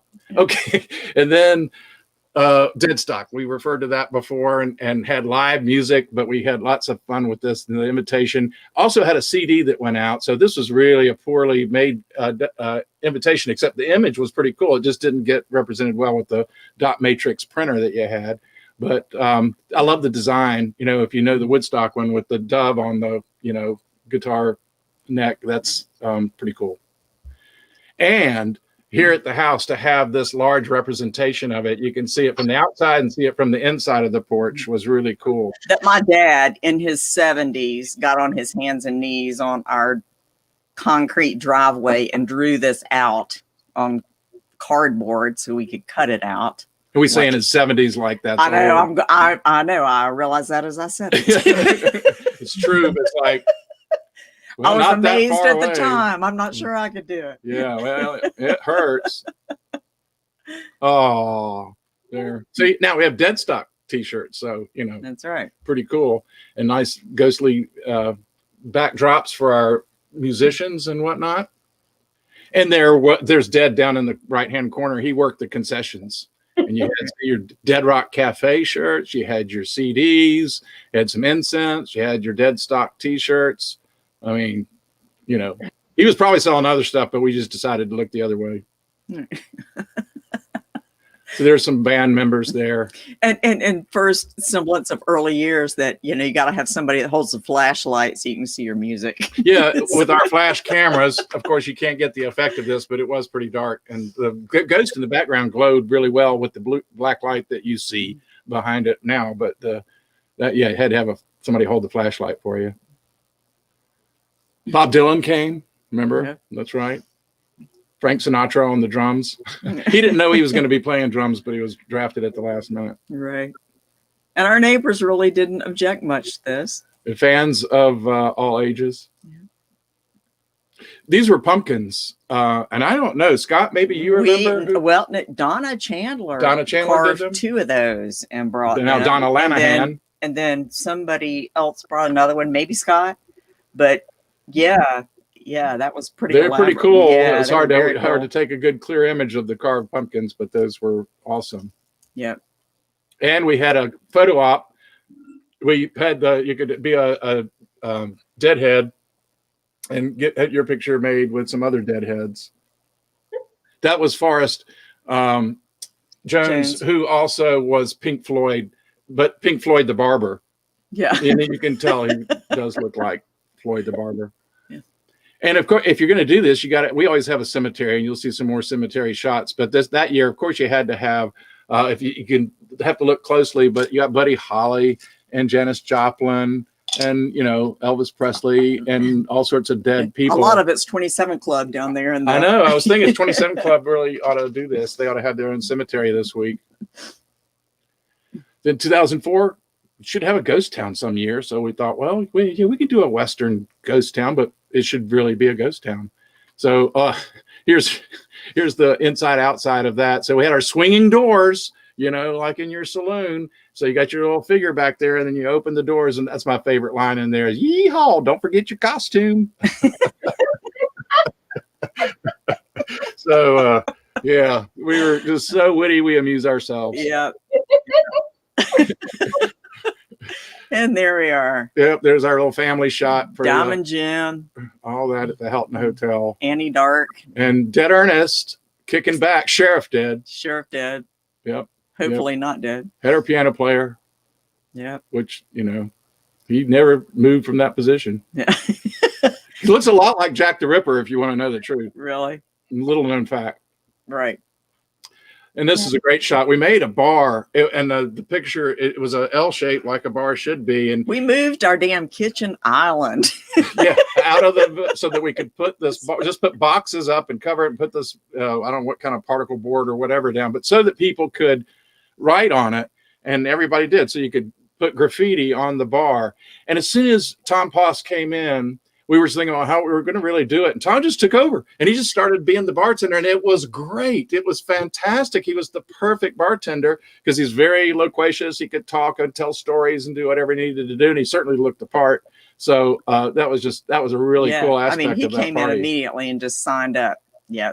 Crusty. Yeah. He was crusty. And Donner, Party of Four. So they were there. They were there. Pre-meal. And then we had wanted posters for everybody. And literally everybody, I think, that came had some sort of wanted poster that had some kind of smart aleck remark on it. So there we go. Oh, are the Insleys with us? I don't know. They should be. And if not, because Renee, we talked about their, like Matthew leaving the little kernels of corn. He got that from his mother, Ma Inslee, who came as a bride one year. A dead bride, great costume. But after the party, we realized she was leaving little pockets of rice in your not packets or piles. Piles in things.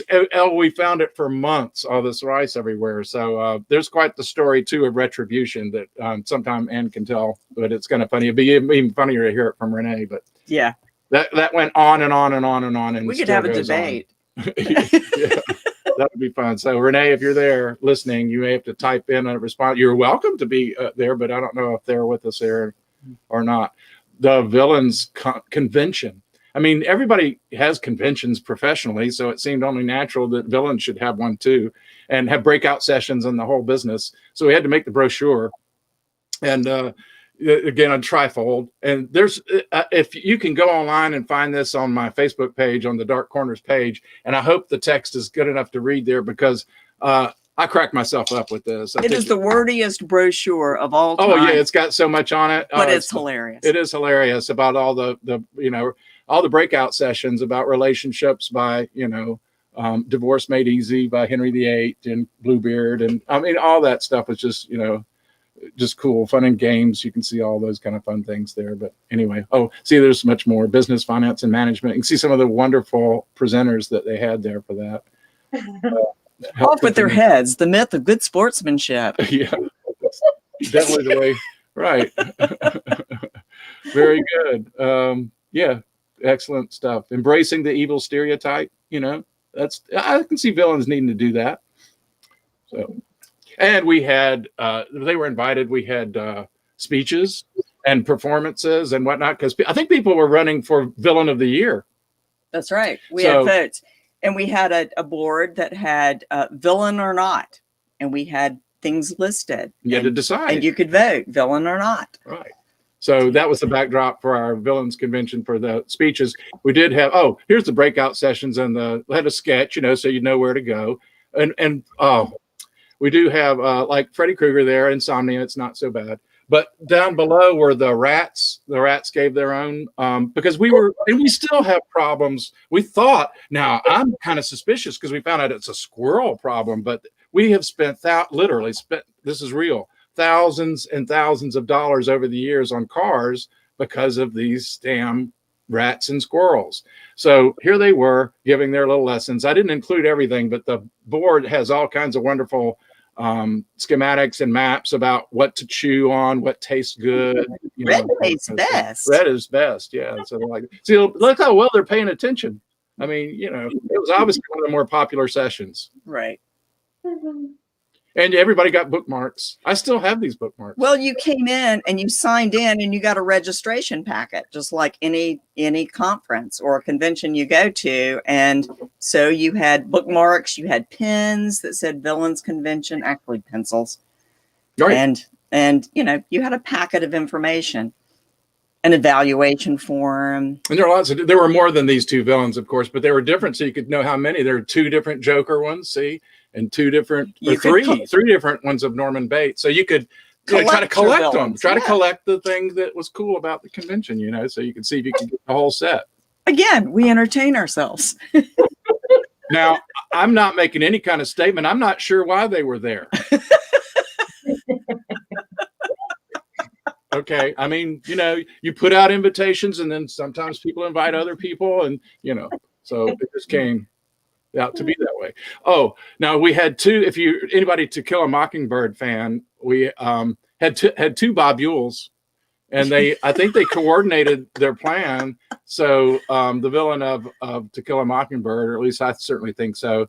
And they had, I can't read as, I wish I could remember and see what it said. Maybe people with better eyes than I have. Yeah, right. Tom's on Kilt, here. whatever, but they had that. And I know that Bob Yule on the right's talking about that chifforobe.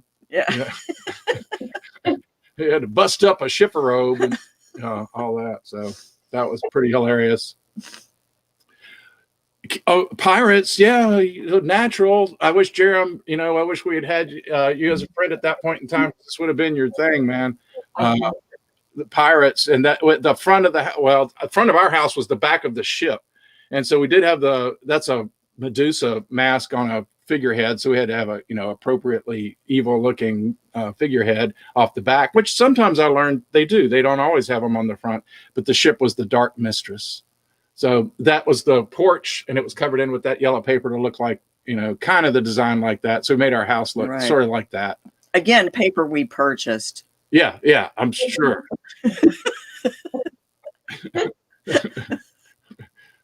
So little scenes, pirate scenes out in the yard, and little.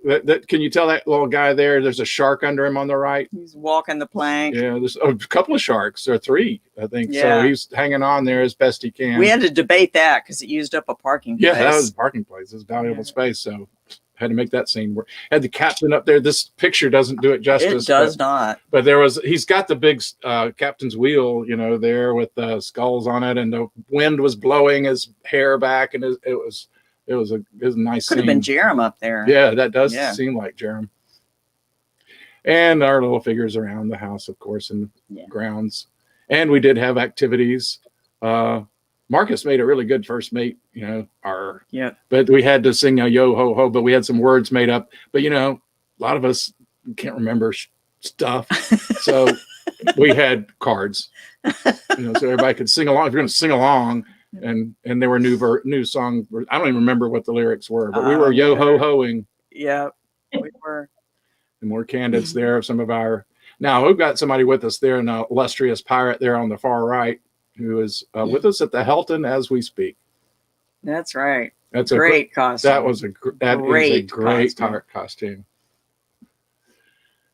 Okay, let's see. Put on your thinking caps, boys and girls. what's this deal on the left? Why, it's the pirate, of course. All right. Okay. So there you go. Oh, you didn't have Buccaneer for Marty. No, yeah, we should. Yeah, we didn't have a picture of the Buccaneers. No, we did. Okay. Okay. 2008, an election year. So we decided, it could be political. That can get kind of weird, at a Halloween party. So, but everybody can get behind Dead Ernest for president, right? That's right. So, but we did have other candidates here and they did participate. But here was his brochure. Here's an invitation, was really his brochure and his slogan.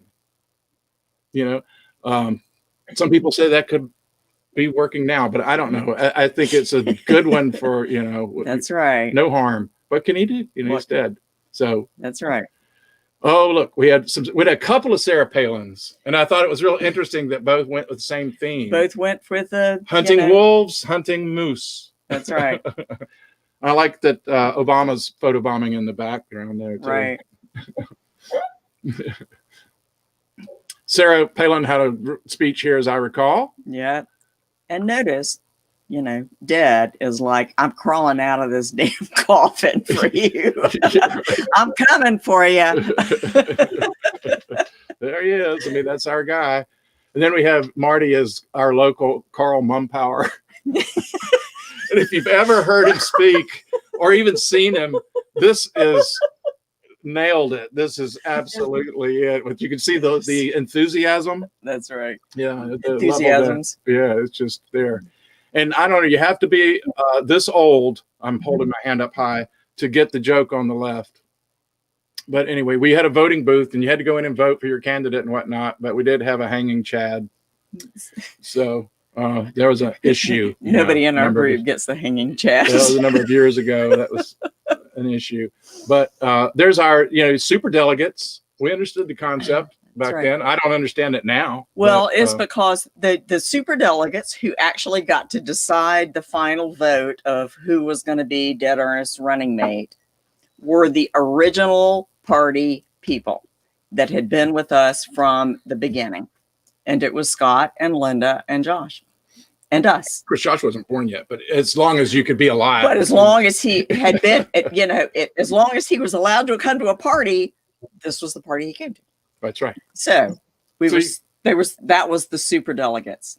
So we chose the candidate that ran with Dead. Just as undemocratic as the whole concept still is Exactly. today. Right, exactly. Exactly.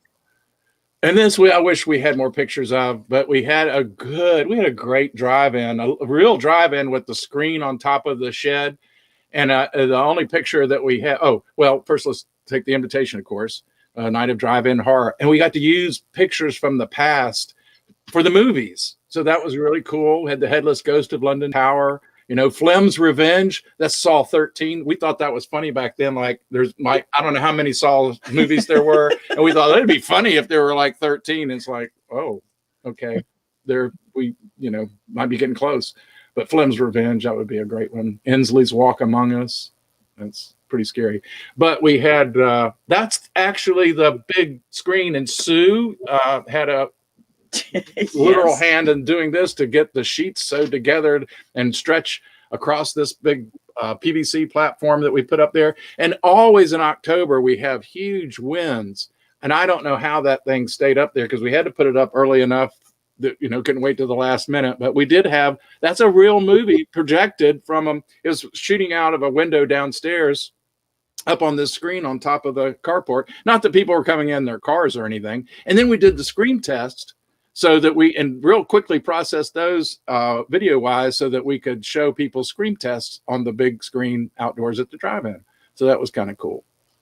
Okay. Pandemonium shadow shows, which if you're into Something Wicked This Way Comes and a Ray Bradbury fan, then you might know that name is kind of what Mr. Dark came from in the first place.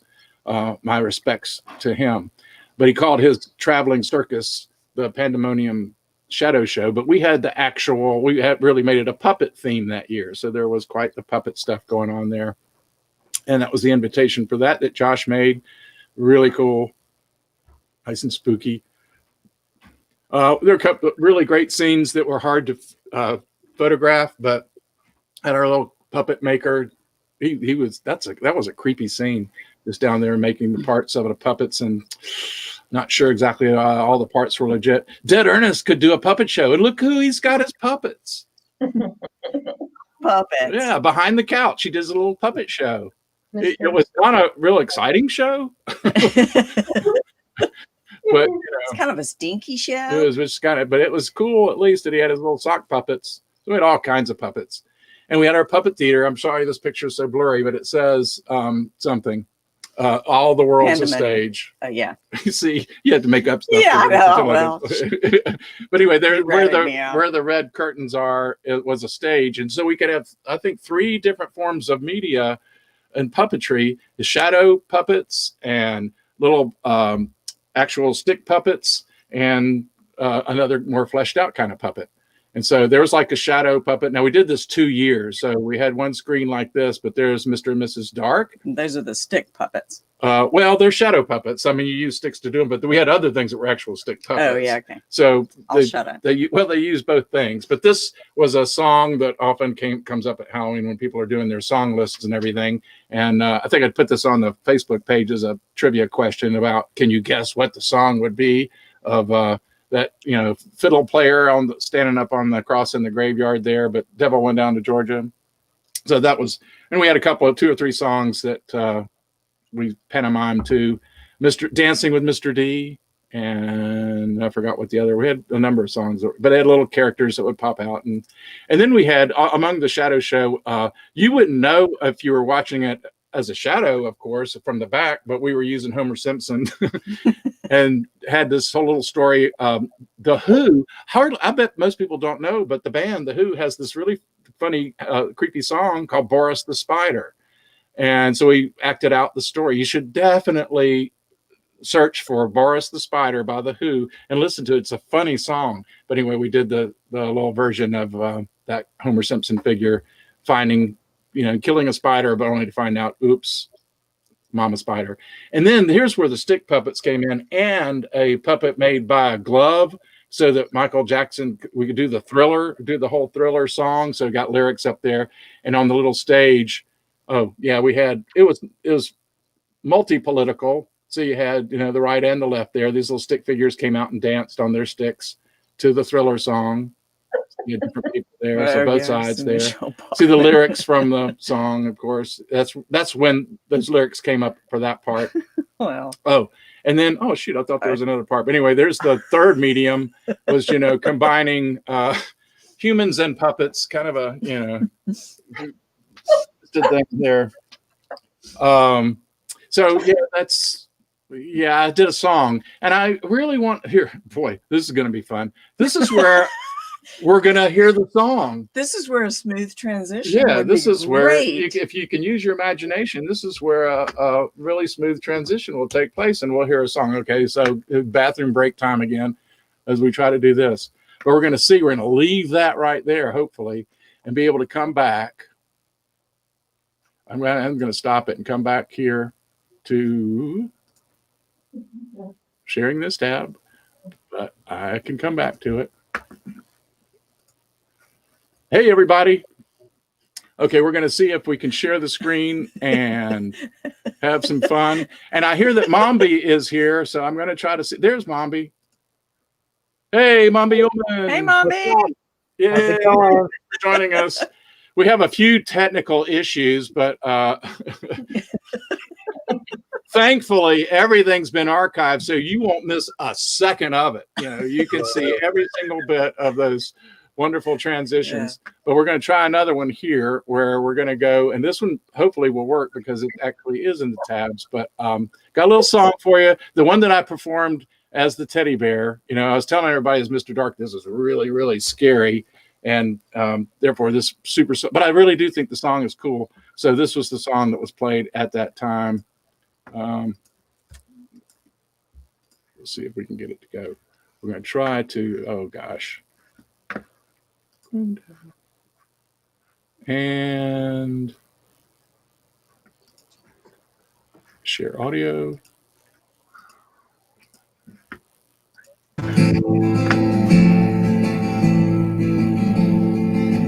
Scary. I don't know something. Thinking of all the cool creatures that I will meet on this night. Ghosts and goblins and witches roaming the streets in moonlight. Bowls of candy and goodies, delicious and waiting in store. The sound of cute little footsteps as they approach my front door. Okay, we're pausing for a second here, folks. Oh, we're going to resume right away, folks. Letting the children inside to drink beers, razor blades hidden in Three Musketeers, screams from the basement of kids begging to be set free. That's what Halloween means to me.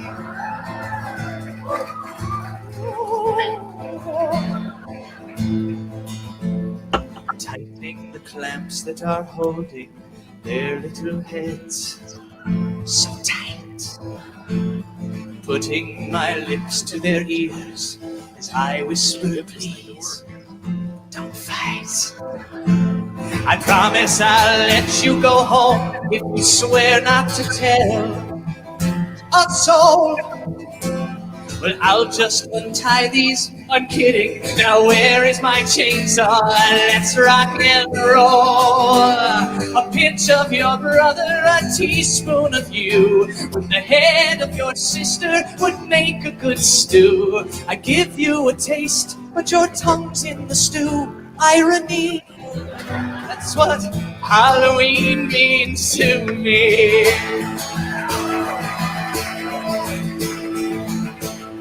Trick or treat, smell my feet, give me something good to eat. Trick or treat, smell my feet, give me someone good to eat.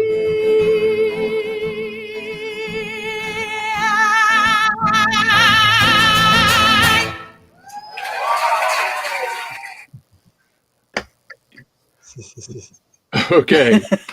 Well, wasn't that sweet? That's what I like as a song for the kids. Yep. Great. Oh, well, welcome everybody. And those folks in YouTube land, appreciate that you're there too. We're going to look at some of these things. I can't see the comments until I come back to this page. So that's cool.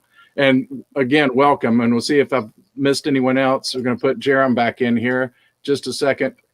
I can click on it there. Hey, Jerem, you're back on. Oh, there we go. Yes. Yikes. Nice. I love it. Love it. Going. Very cool. Oh, I do like it. Yes, we're getting Halloweeny now. Oh, that's a great mask. I like that. Very cool. Well, so Bombi, I'll catch you up. You just came in about the time we were starting the song, I think. So things, so giving a little history and whatnot.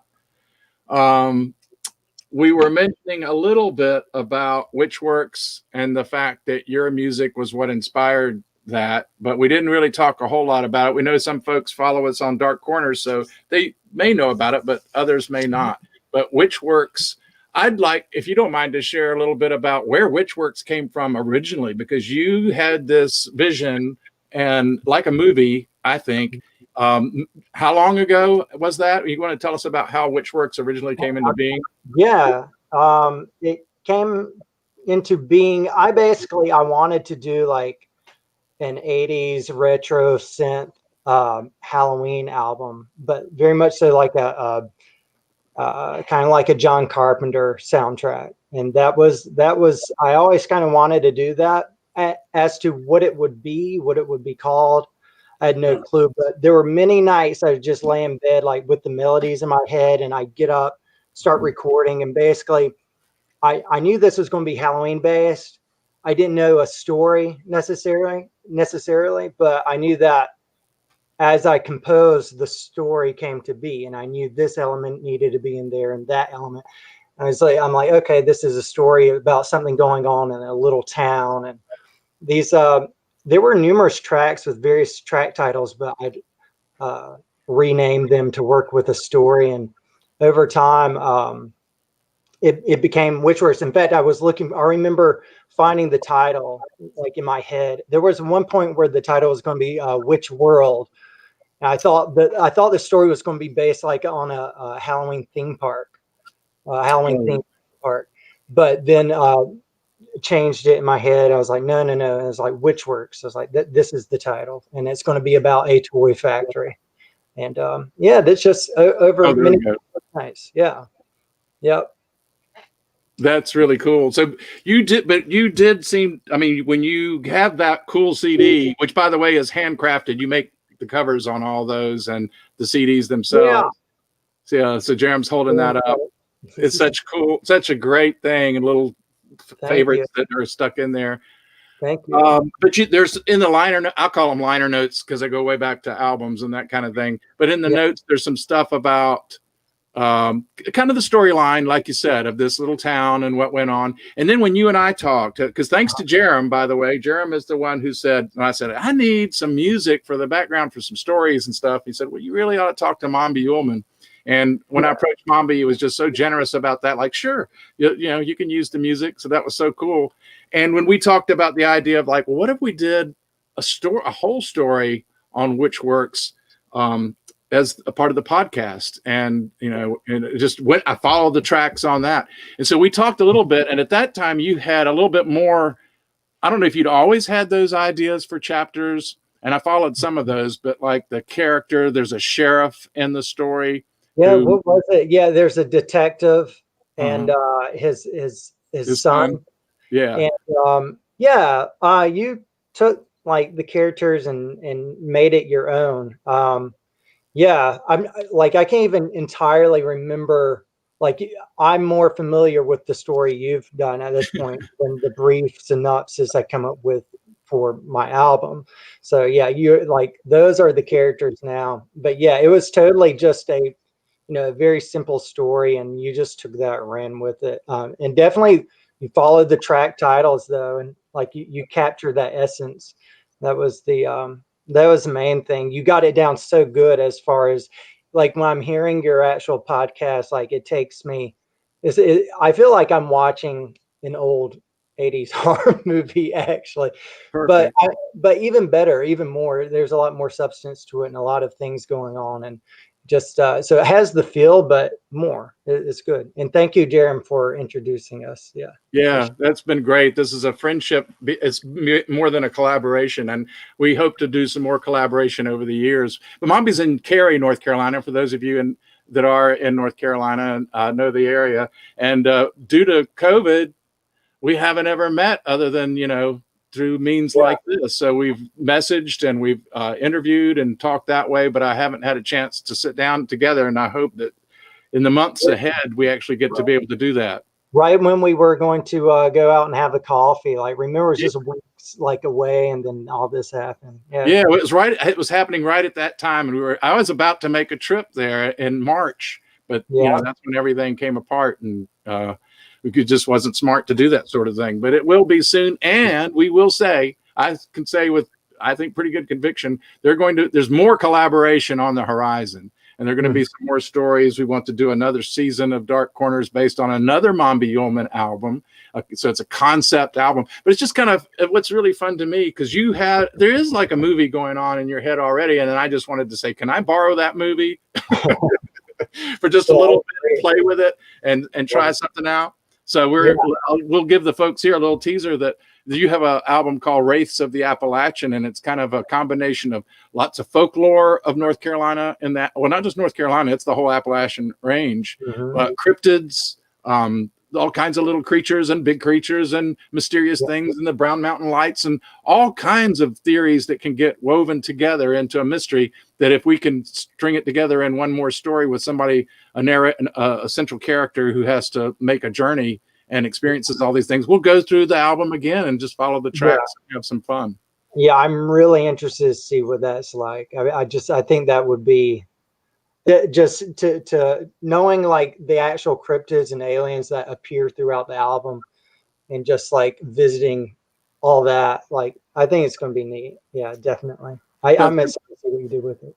That's really going to be a fun thing to do. And I thought here, and I promised folks that among our old entertainment that we would have some storytelling, and I thought it might be kind of fun. Also, even if you've been following Witchworks, to have just a very short visit back again to how Witchworks, the story, which by the way is going to be available in print next week. The last 2 episodes of this whole season that have been going on since May. Every 2 weeks, a new chapter would come out. But the last 2 chapters, 12 and then 13, which is more of an epilogue, come out at midnight on Tuesday night. So really, for most of us, that means maybe Wednesday at the earliest that we might listen to it. Not you have to do that then. But then the book will be available in print form, or also eventually an ebook and maybe an audio book. But that will be happening next week. But I thought it might be fun to kind of revisit just the opening to Witchworks.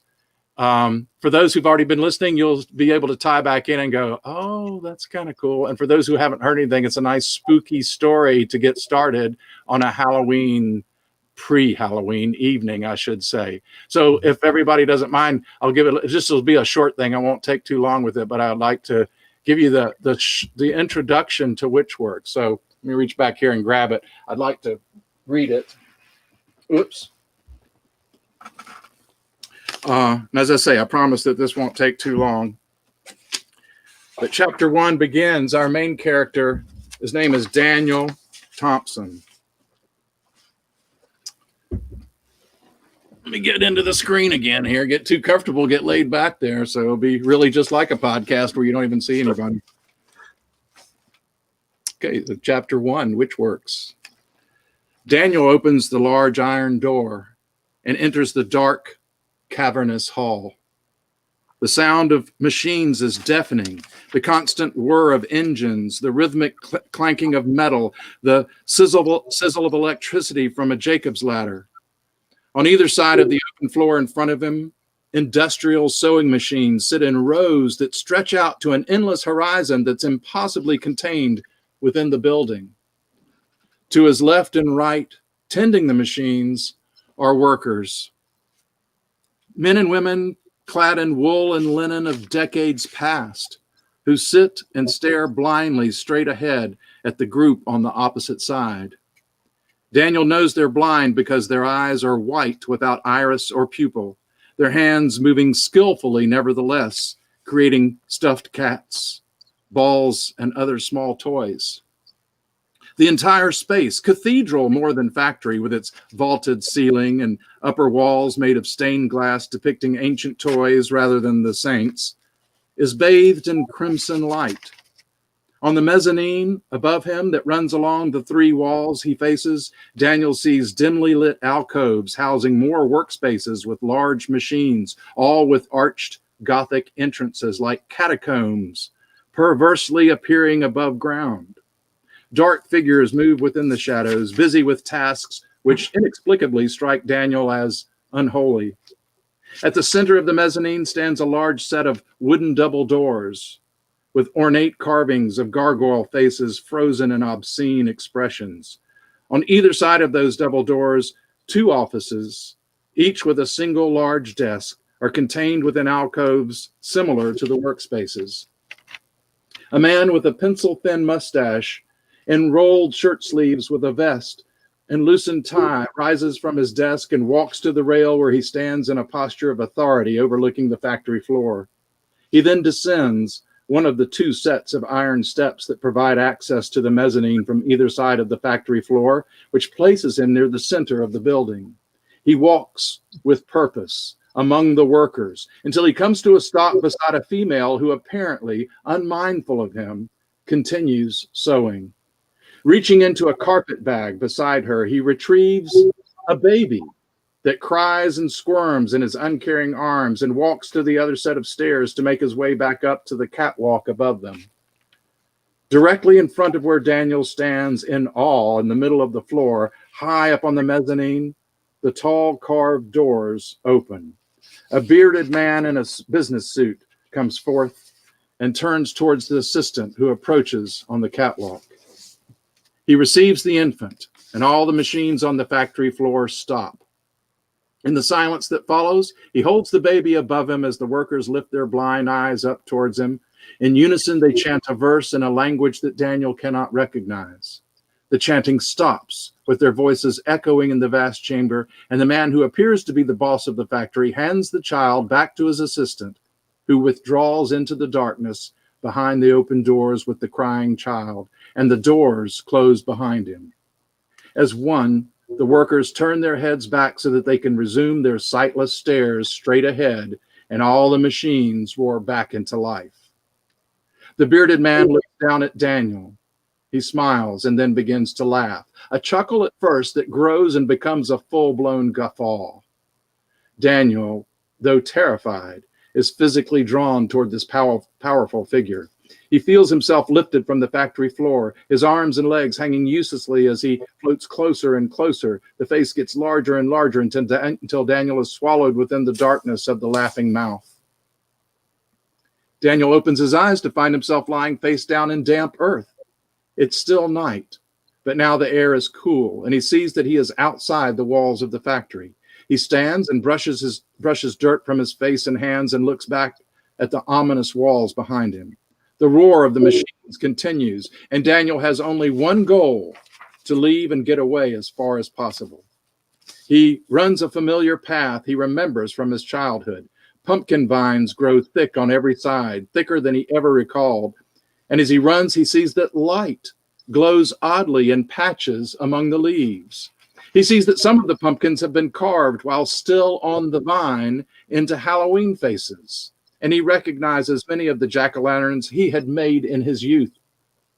On he runs, and the pumpkin patch turns into corn stalks, rows and rows of corn stalks, so many more than those that grew on the farm where he grew up. Fear wells up inside him, driving him to run faster. Faster from what he does not know. He knows only that he should run, run, run. His cell phone rings. With his heart still pounding, Daniel opens his eyes, rolls onto his side, and fumbles for the phone on the nightstand. He sees it's his sister who's calling. Deirdre, what's wrong? It's Daddy. Her voice is flat, emotionless. What do you mean? He's dead. You need to come home. So that is the beginning of Witchworks, where Daniel Thompson, who is a professor of literature, surprise, surprise, and is finding that he has to return back to the farm that he grew up on, reluctantly, but to handle the situation since his father has passed away.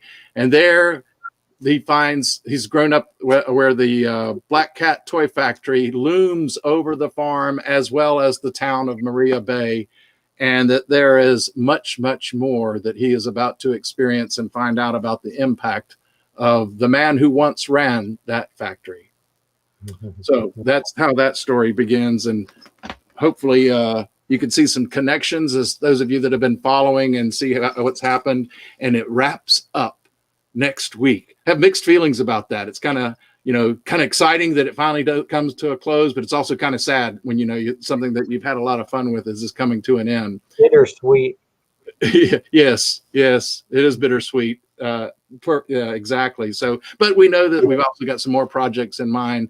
It's kind of fun to do that. So there was that. Now that was my little interlude there of smooth transition to a song, and then a long-winded story. So with that, I want to return back to that a little bit more of some of the history of the Hilton Hotel, if I may, and the Halloween parties that were going on there. And hopefully that tab is still available so that we can do that. So I'm going to see if we can share the screen once again, go back and find ourselves where we left off. Look! At least on my screen. Oh, it's not on your screen. On my screen, it worked perfectly. Let's see. Oh, there we go. It's just delayed. I have can see in a little distance from now. Very, very good. So hopefully we can still continue with our story. That was my song about Halloween. I do love that Halloween song, by the way. I just think that's hilarious. But then that brought us to 2013, where zombies have become so popular and everything. Now I lost my partner in crime here, but so our Thanksgiving Day parade narration will just be me, I guess, for right now until Mrs. Dark catches up to us. But I want to tell you about the zombies and the idea behind it. Obviously, Walking Dead had already happened, and our invitation reflected that. Any Walking Dead fans out there, this was one of on episode 1. This was the first set of doors in the hospital that Rick Walker found about don't open dead inside. And many people, I think, have had issues with it when it first came out. I was reading it, don't dead open inside. But, that was kind of funny. That's not the way you're supposed to read that. The door on the left, door on the right. But anyway, so that's our invitation. And then it opened again and folded. And so then you had that the Hilton Hotel was going to offer you asylum from the zombie hordes. And look at all the stories in the Citizen Times about zombies. It's just happening all over the place. So you better get yourself to the Hilton Hotel if you can at all possibly do that. That's it's an urgent thing to happen, and it's just in time because look, I mean the zombies are coming from everywhere, from our tombs, from our cemeteries, from the back of the hill there, coming from the mountains. Now they were probably trying to go for that zombie ale that Jeff Weller made. He was brewing ales. I don't know if he still is or not. But Ann worked with Lynn Weller, Jeff's wife, and Jeff said he could do a ale for us for the party. So we had it wasn't literally a dark ale, but because it was Mr. and Mrs. Dark, we called it a dark ale, but it was delicious. And there were bottles of it. And I forgot to put a picture of the label here. It is on the Facebook page for Dark Corners if you want to see that label at some time. But there were zombies coming out everywhere. They were crawling, they were walking. That one has a screwdriver in his eye. You have to do what you have to do. Out of their graves, out of the woods. I mean, even outside, even Santa Claus. I mean, yeah, he was peering at us from the top of the skylight there. And the next day, oh, that was sad. We found out that some of Santa's elves didn't fare too well. I mean, once you're zombified, you don't really care about what's going on, even for your elves. And then there was breach at the Hilton Hotel. I'm sorry to say it wasn't the asylum that we were hoping for, and they did make their way in. So we firmed it up since then. Yeah, it's a little better now, so you don't have to worry, right? Even Dead Ernest was trying to get away. This is up high. This is in the loft, a second-story bedroom, and Dead was trying his best to get away. But because they were, even little zombies, they were pestering him, and he's doing his best. But what can you do? And then our good zombie crew here, we had lots of good zombie folks that had maybe infiltrated too. Some trying to, hold their part and hold people off. Michonne tried to help. Well, she did. She did. At least that zombie had its arms. And then we had this little zombie family, zombie killers, zombie hunters, and then the zombies themselves. But they were, as you can maybe make out on the T-shirt on the back, they were the caulking dead. The caulking dead. Then they have their caulk guns there, right? But what do you do when zombies attack? Well, you eat them back. So that's right. Beth Williams of Wicked Sweet Cakes. Wicked Sweet Cakes. She makes these phenomenal cakes. She made us a very special. Do you want a wedding cake that looks like this? Yeah. Hey. No, she makes gorgeous cakes, but she did do this one for us, and it was perfect for the occasion. But she does make fabulous cakes. Side note. So Wicked Sweet Cakes. You can check it out. And you had a photo opportunity. You could come up and have your picture made with MT Graves. Here in the loft, we had a little special setup so you could, make a cheery face like me. Hey, and then you could scream. That's really what you were encouraged to do, is to do some screaming. So see folks with their photo ops there, getting your little Halloween card ready. Not too many people followed instructions. Well, that's right. But you could do that, and then, well, it was up to you as to how you wanted that to be. It's your Halloween greeting. And then I think we emailed or, got the images digitally and sent them to them afterwards so they could make their own Halloween cards. But then even the next day, there were still some remnants. So, Party remnants. Yeah. Lots of bad stuff going on there. There's the behind the scenes putting Santa, Yeah. Santa zombie up there, Santa prep. up on the skylight. The Dark Carnival, I'm going to go out on a limb and say, is my favorite year and my favorite party. It had the coolest stuff. And we had a lot of people just by, I don't know why it happened to be, but the costumes that you were talking about before, where a lot of them were from this year. But that was the invitation, front and back ticket, Dark Carnival. Josh, good job. Thanks, as usual. And when you entered, we couldn't get we didn't have a handy, good dark picture of this clown. He was a good creepy clown, but to get light, he has a light on him. But the ticket seller was great in our ticket sales booth. And here was your approach as you came up the driveway.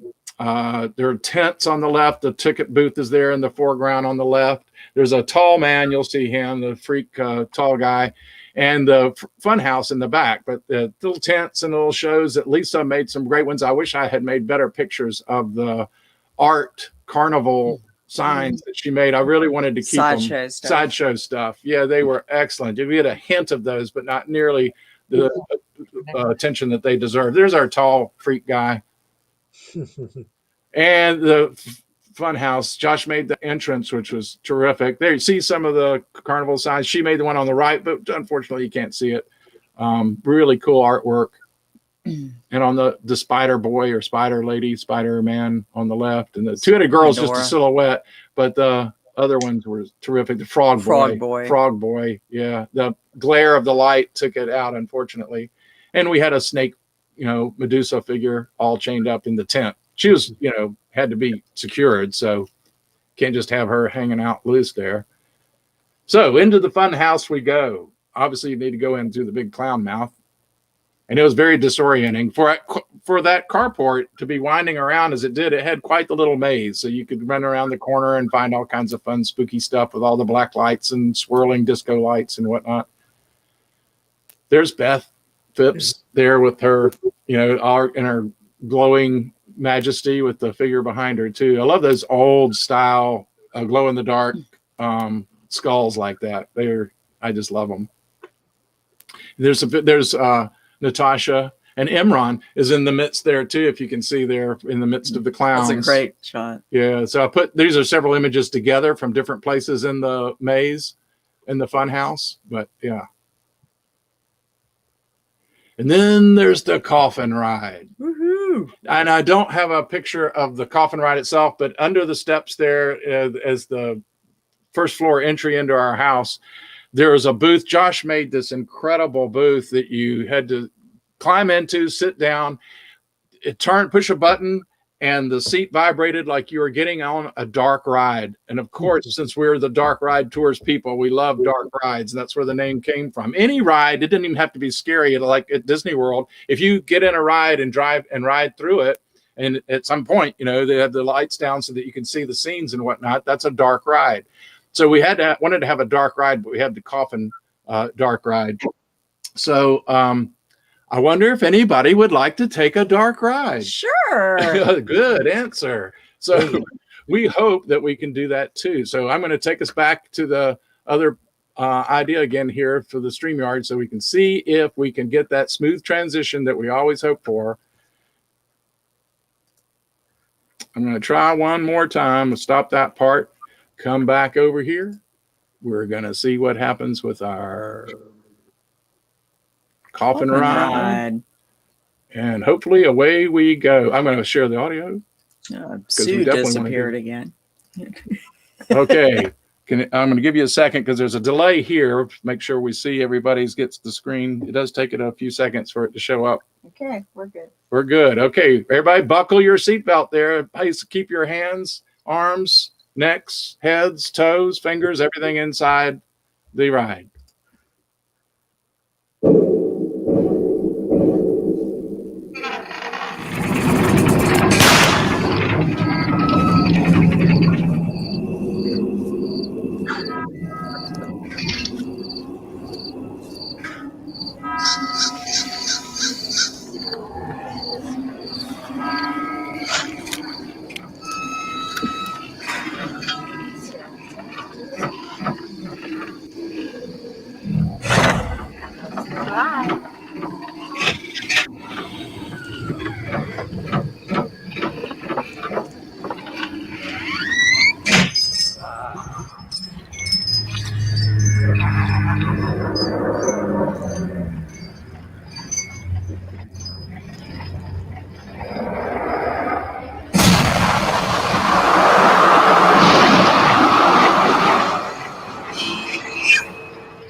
That was cool. Well, that's yeah. Everybody loves a dark ride. Yay! Yay.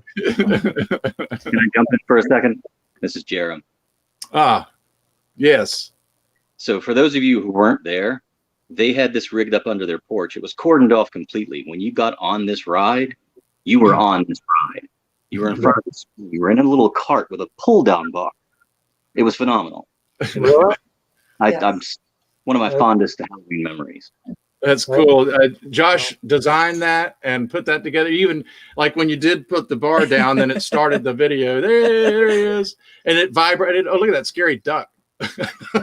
I love the duck. I love the duck. I love Ollie's duck. But that was so cool because you felt the ride. You know, it kind of vibrated as you were, you know, going through it. Yeah. And everything. That was really cool. And Ann says it's the only thing we've ever had that there was a line of people to try to do at some point. There was. It is the one of two things that I've ever failed to document is that there was literally a line of people waiting to get into that scene. I mean, lined up. But I didn't have the phone or camera or whatever. But it was fun. great. That It was fun really, really great. So that was a part really, really great of the Dark Carnival, but we'll see if we can continue. There's still a little bit left over that I want to take you through. So again, one of our, you know, seamless transitions. So here we're going to give that a love you guys. Yeah, really love all the patience and everything. Here we go. We'll see if we can get back to it. No. Okay, so remember there we were at the coffin ride. We're trying to see if there's the delay to make sure that everybody is up to date. I think y'all are actually faster than our second computer over here that tells us when everybody's with us. But okay, so we rode the coffin ride, which was the great ending for the Dark Carnival. But we did have to have, you know, it is a haunted hotel, so we wanted to have a little bit more experience of being in a haunted house. And you know how we like those fold out invitations. So here's some more. You can see the gates of the haunted hotel were had to open up. And then because there's an English teacher involved, there has to be a hell of a lot of text. So there's a lot of stuff there about, you know, spooky stuff and everything. But basically it's come to the party, bring a treat. Yeah, they're not optional now. Yeah. Gotta bring a damn treat, you know, come on. And of course, there are lots of spooky scenes because if you have in our hotel, there are graves everywhere, all around it. They're just all over the place. And there's Dead Ernest's tombstone. Ah, what? There's a. Could it be the original mask? Is actually part of the tombstone. And the interesting thing to me, and I can't remember, and this wasn't that long ago. Sorry about that, but you know, the memory goes. That's not Dead Ernest holding him, but so I'm not sure the storyline of who was stealing his tombstone, but a lot of stuff goes on, you know, you just don't know about behind the right. the I'm not even sure this was really a scene. No. Well, that would explain a lot. Yeah. And then when you came in, this was really cool. Of our port, there was a lot of stories about the history of the Helton that we revealed a little bit more. There was just more mystery there to be unveiled. And there's the story of the bride who came to get married and was jilted, you know, typical bride story, and died and pined away or whatever. But she stays in the hotel, but she creeps and crawls and goes through all the walls, and you can just find her everywhere in and out. So when you were approaching from the outside and you looked up, you could see this darkened area where she's making herself spooky. She also appeared down here in the basement. So, you know, she could speak to you, say, you know, odd things. Now, there are paintings and pictures all over the hotel. This tells a little bit of the story. We told you that Dead Ernest is really Edward Ernest, you know, partner of Izzy Kind. And there was a storyline involved with a beautiful woman. And she died, as you might guess. And there's her bleeding portrait. And we did have another, you know, beautiful portrait of another woman who had quite the history there. She's very, very vain. But as you would watch that painting, you know, it would deteriorate and before your very eyes. People did get freaked out by that, and it had some noises too. But that's a really good effect. You may have seen it in other places as well, but it worked real well for this party. I wish I could have done the video, but, you know, trying to get video to work in this slideshow was beyond my meager means. So also downstairs, here's Dead, you know, doing his thing as a flop dummy. But we wanted to show you too, get him magically moved over. Sometimes at the basement of the Hilton Hotel, there's the crypt. And have the services there. And so Dead was the honored guest there, as you can see in front of his stained glass and the one attendant there. Here's looking at you. Way to go, Dead. He's such a handsome devil.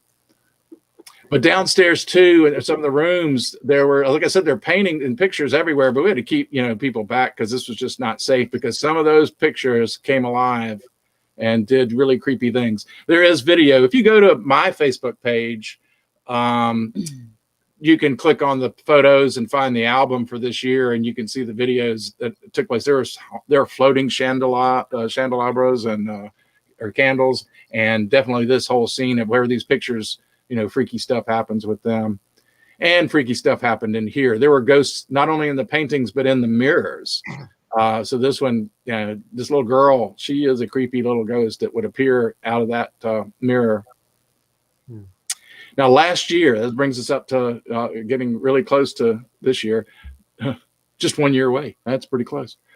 We were here at the Hilton, but storytelling, and it led to, you know, more fun things. But I was telling you about that immersive experience of going from place to place that led to the podcast. So the invitation had this. There's this book, and you have to look hard, but within all that colored smoke, there are images that were represented in story form throughout the evening. So that was a prelude and a little, you know, kind of premonition of sorts of what you'd expect to find there. So when you came on the grounds, there was a scene here, and there's a story called Cemetery Dare, I believe it is, which is in Tales from the Hearse, and it is also a story that's narrated, if I'm not mistaken, in the first season of Dark Corners.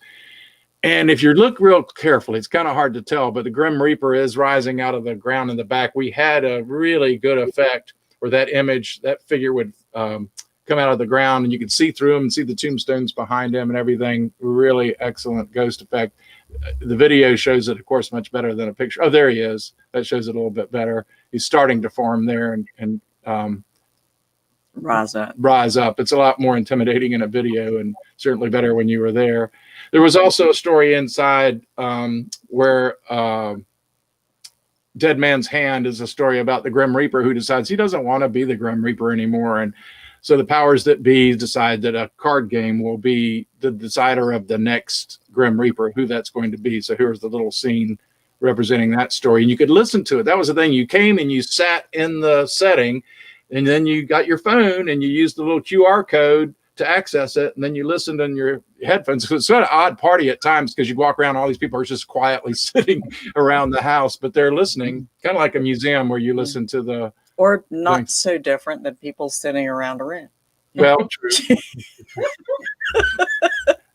True.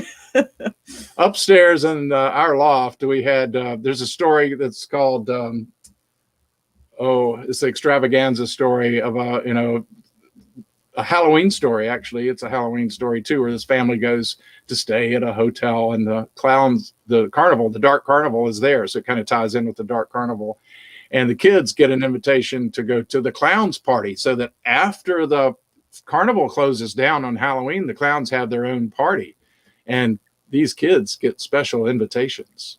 And the hotel is exceptionally creepy. So there are directions of how to go up the steps and find it. One sign that even says, just ignore the clown, don't go that way. Josh made this great finger skeleton hand that was beckoning you into a room that you really were not supposed to go into. Oh, this got out of place. In another room, there's a story that's not in any of the tales that I've got published or have told on Dark Corners yet, but of these girls who have a seance and they contact a demon at a slumber party.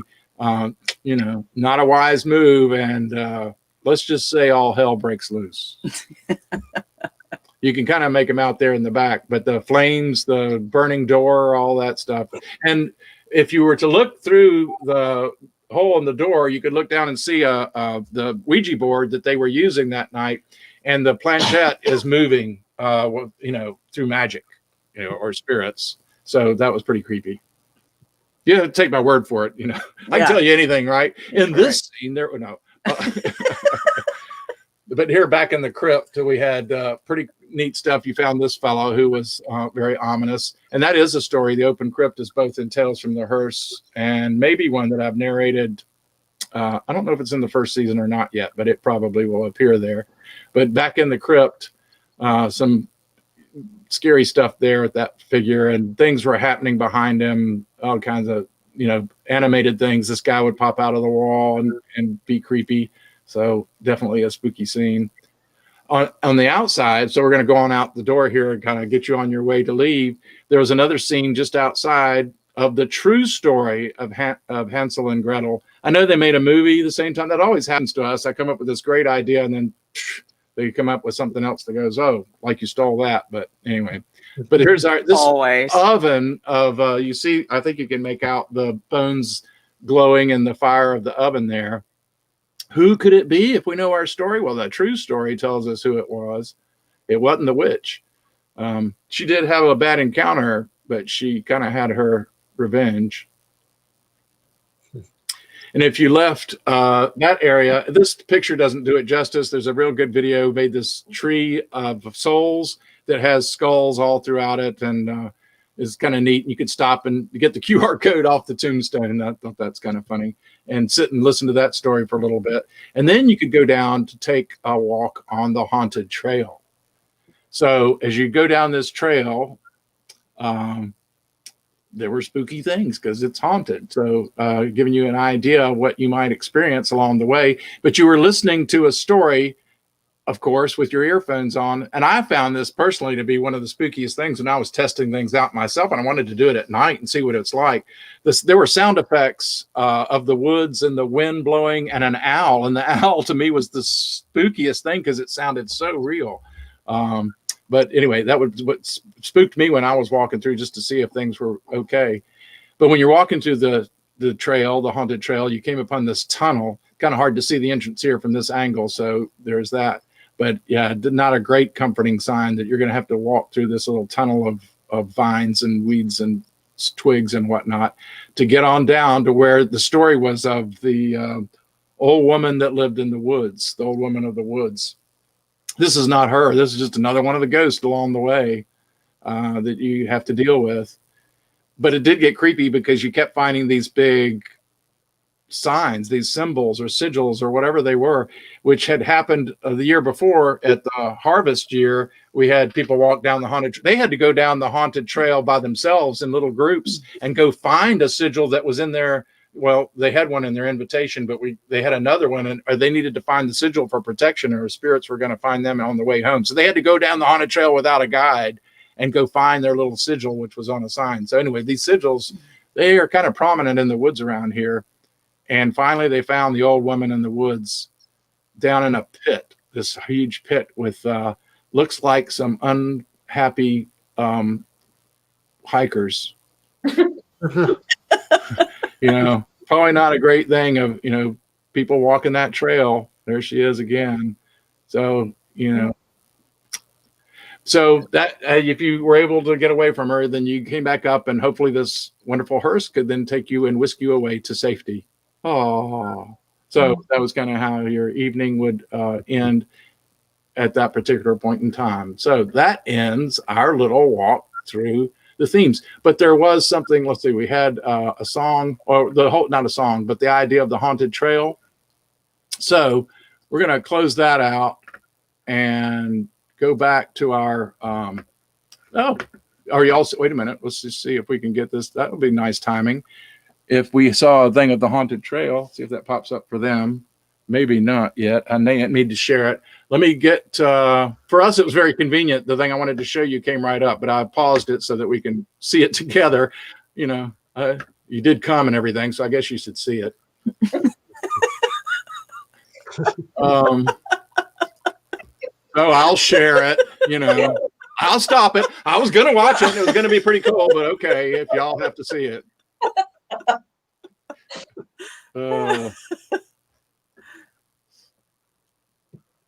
Because a big blank screen that we're getting ready to watch, and I'm going to make sure everybody catches up to us here, and then Yeah, it's there. okay, on the trail. Now this is actual.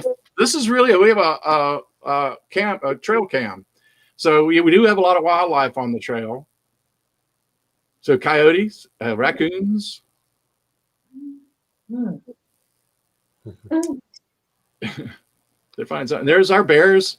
I don't know if that's little. I don't think it's Little Bear, but it's one. I mean, we have a bear that we called Little Bear. It's not Eileen because she's No. got 4 legs. No, there's Eileen. There's Eileen. There's our sweet girl. So the camera did pick her up too. But that okay. So I showed that to show you that this is our area, but spooky stuff goes on this trail. Now you can see I put things together from different places in time, but just to show you. Now something happened. Okay, that was odd. Okay, I do it again. It's the same thing. It's not like it happened twice, but like, what was that? Okay, mysterious, not sure. Okay, a little misty, but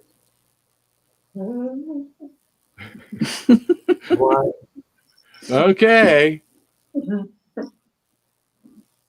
So yeah, this is the trail that we're talking about. Everybody wanting to go down and go find your little sigil, you know, come back to the party. It's good. Go on down there. Everything's fine. Coyotes and bears and raccoons and, you know, that stuff, but it's all right. It's good. It's cool. So we would take people down. Then we did actually do, you know, the whole hiking down into the woods there, you know, just to show you again, there's Mr. Dark. That's me. One of my aliases. So yeah, you got to bring them on down into the woods. Got to get a walking stick, which has a handy dandy H.H. Helton Hotel logo carved into it. Thanks to Josh again. Yep. There's folks that you've seen tonight coming down the trail. And I'm telling you, you never know. Now, even law enforcement, you know, vigilant, as the law enforcement always is. Like, wait, what was it? Still miss it. So, you know. That's great. So, you know, I promised many people would be doing some, you know, virtual haunted walks on trails into the woods and through haunted houses and whatnot. So there we go. That was cool. That was scary. We seem to have a duck at Josh and Amanda's that has taken more of a center stage. The thing's creepy. It just keeps coming closer. I don't know. See Charon there. See Charon's the duck between. Charon's duck keeps coming. Yeah. It's pretty spooky. Oh, it's spring is attached. There you go. Yep. Anyway, he's gonna haunt a party.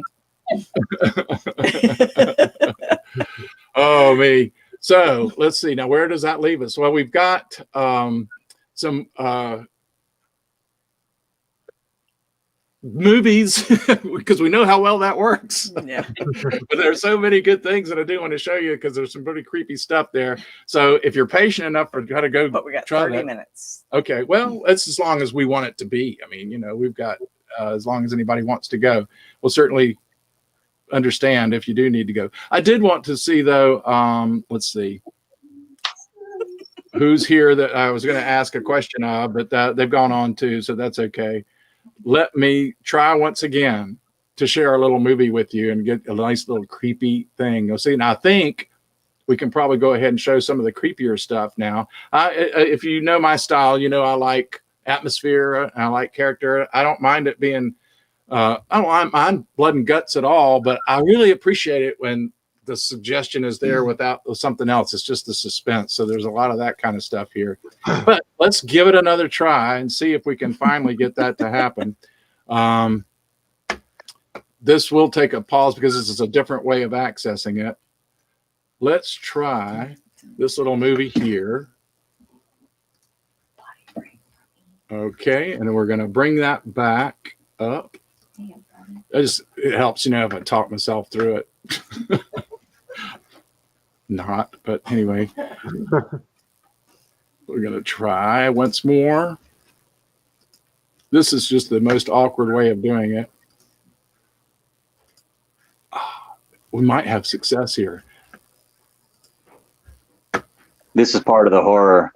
Yeah, that's right. Okay. Here's just one of many things, but maybe that's going to be a good thing here. We're going to see if this will work. Hopefully you're seeing a black screen. And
insane.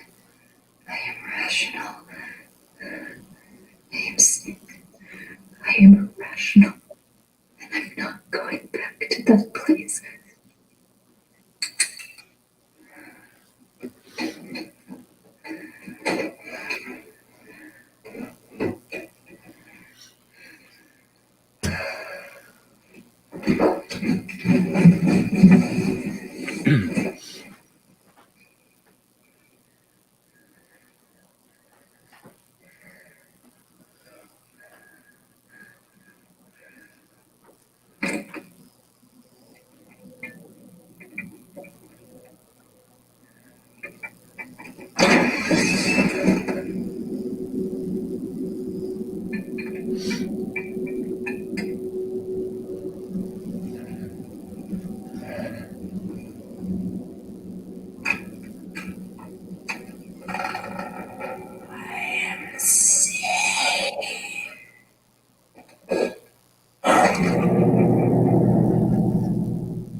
I've never seen that.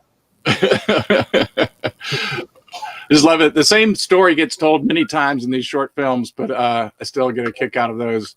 Let's see if I want to make sure that one has stopped. I believe it has stopped sharing, but got a number of those. There's some fun ones. One really creepy story, and I'm going to give a little preview of it for later, for a few minutes later, because we won't necessarily go much longer. But it was planned for something.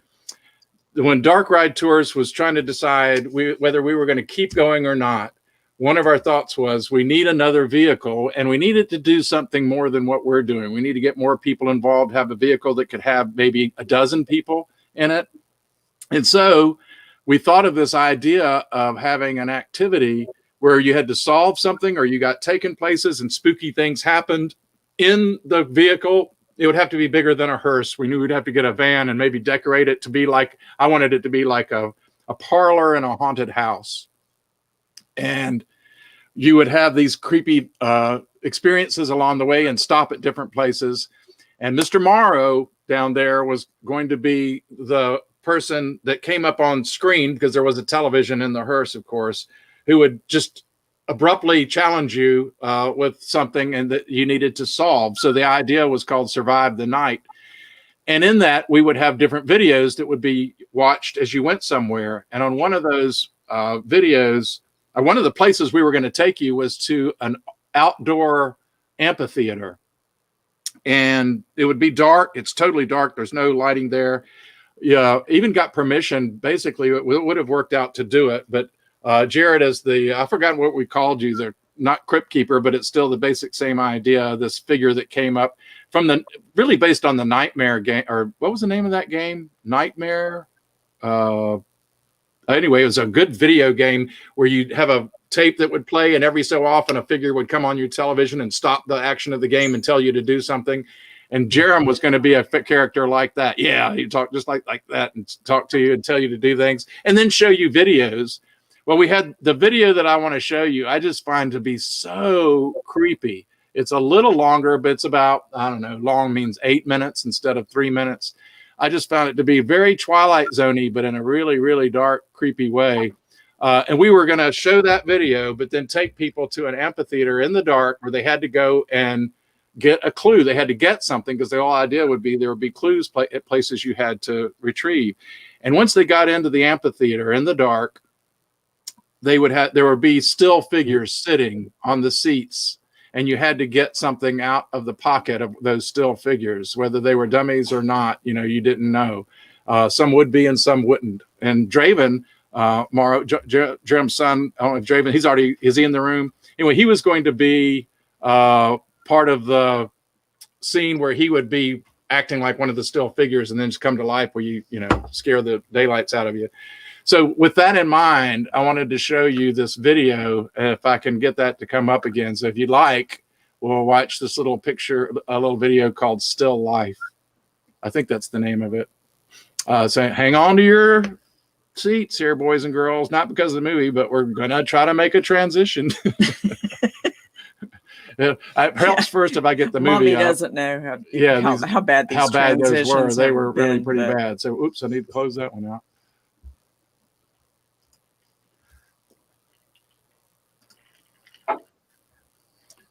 And let's see if we can make that shared.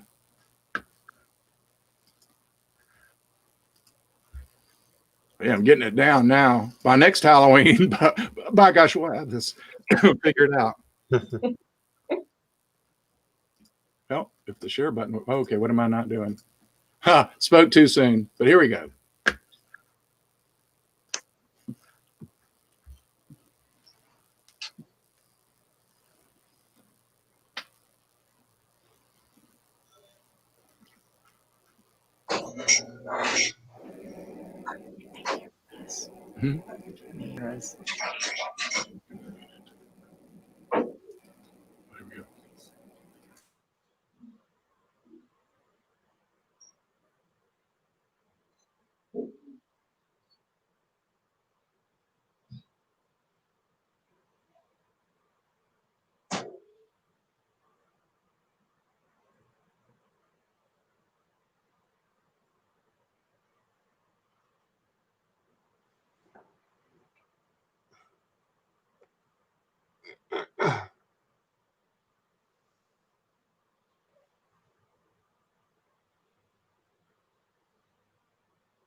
Is there audio on this, David?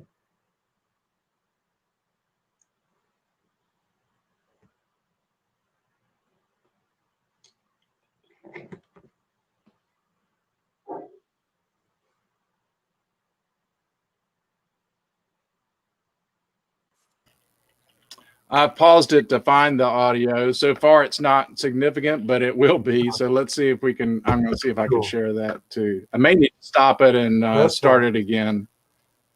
Not from the beginning, I didn't but know just if to it get was the. silent, and then I was like, no, he's listening to the radio. There's probably some noise. Right. Although, let me try it again and see, because this one doesn't have a share audio feature, which means it's supposed to be automatic, but let's give it a try. So but that's a good question. And if it doesn't work, we need to hear it eventually. But if you're not hearing anything, thank you for saying that, though. I'm going to see if we can. I do want to speak to the master. Okay, Karen. That's perfect timing. So just so you know, when you mute yourself, we cannot hear the video. Just an FYI. Oh, yeah. I'm wondering if that might. Oh, that's true. Well, yeah, when you talk, that's true. It does. But let's see. Anyway, I'm going to go now and I'm going to let it go. Let's see what happens. Are y'all seeing? I can't see it. Oh, I hear something there. Okay. There it goes. Oh, good. Cool. Good.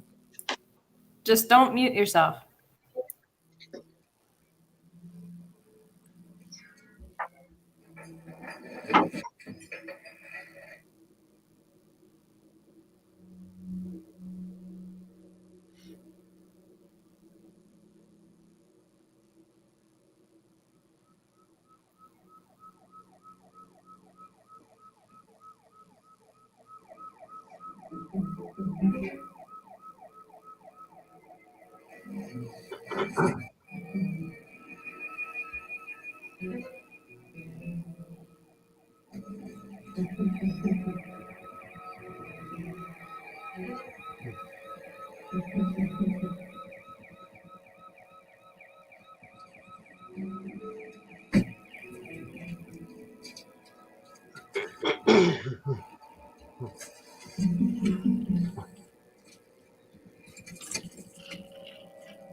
Yeah, that was very Twilight Zone.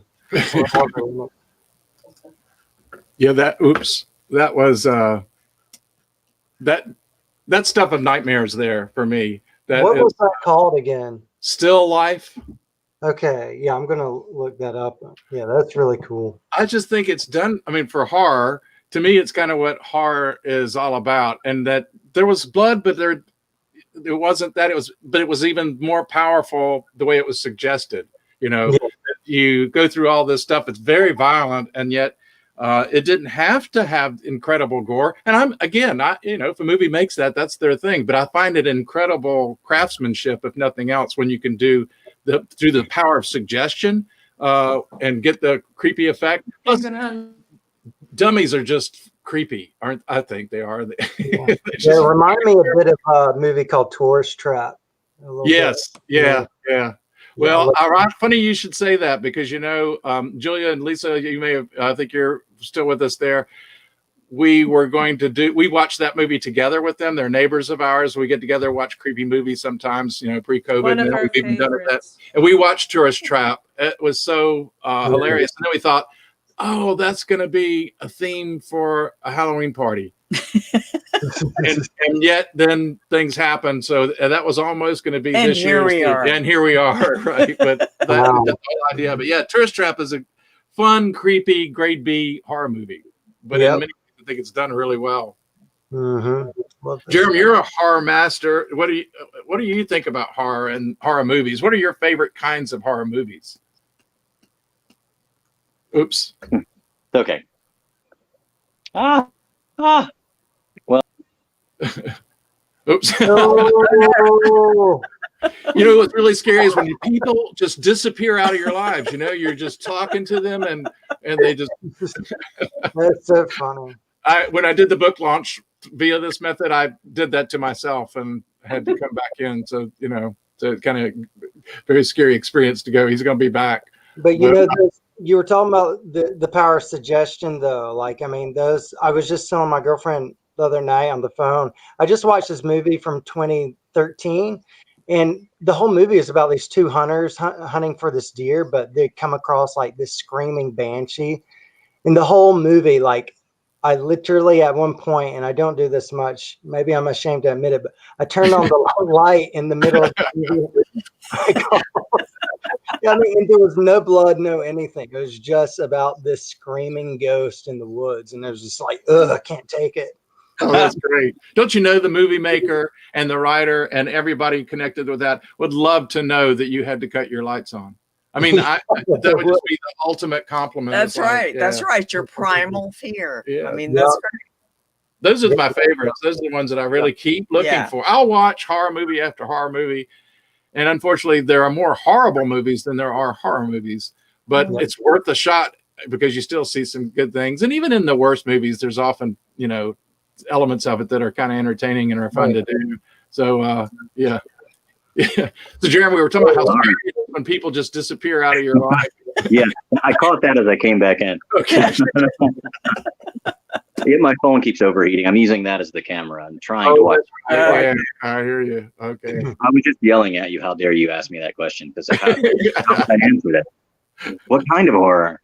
Do you have 6 hours? Because I do. Yeah. Oh. Yeah. I don't know. There's a wide variety, and I know you've done well. It was fun to watch. Are you hosting horror movies on horror nights and that kind of thing anymore? No. Kind of took a backseat. Had to get some things in order. COVID. Yeah, yeah, Yeah. But that was fun because your statements and your comments about movies are really interesting to me. And you've worked on a lot of things, and you've gone to horror cons. I don't know if other people noticed it, but you had a comment over here that you were somehow able to work with Tippi Hedren. Yeah, I work horror conventions, which is basically just babysitting the talent. It's actors and directors, which can be really cool, and most of them are lovely, but it's a real job. It's work. I go to relax, but it actually turns out to be work. But yeah, I worked with her for a day until her agent realized I was making sure we knew at the magazine that runs the convention how much money she was making, which they didn't want. They wanted to say they were making less. They all do. Huh. But yeah, she was lovely. She runs an animal rescue for big cats. Yeah. She's pretty dope. Great lady. That's good to hear, because when I was reading your comments earlier, because I had read stuff about her over the years, and living with the big tiger or the but and then being abused just in making the birds with Hitchcock. And she said repeatedly Hitchcock was an asshole. Yeah, I think so. Yeah, it sounds like. But yeah, she seemed pretty neat. So I was intrigued that you had worked with her. Amanda Josh's girlfriend has done a lot of conventions, but I don't know that she's worked with her in particular, but. Yeah, you two probably have crossed paths without knowing it, because I'm sure you've been at the same cons. And were you here? Were you a part of the group here, Jerem, when we were mentioning the movie that is coming up that they just did with the investigation? And that was Kane Hodder. Yeah. So yeah, I'm excited. I hadn't even heard about that. So I'm sure you've run into him at some cons before. I met Kane one time. He's a sweetheart. Yeah. That's good to hear too, that it's consistent, because Amanda, you said same thing. He's a good guy. Did you, I assume, because you just worked with him again, that this was a good experience? Oops. Yeah, he was great. He was a lot of fun to work with. Super professional, but he's kind of like a jokester on set. It was really tough at times to keep him serious. That sounds. You're doing a paranormal investigation, and you need That's right. Need that atmosphere. Yeah, we did the Grand Ole Opry Hotel. So many people that work in horror are super nerds for it. It's really, really nice. A lot of them, like, it's a job, it's a paycheck, but they're so about it. Yeah.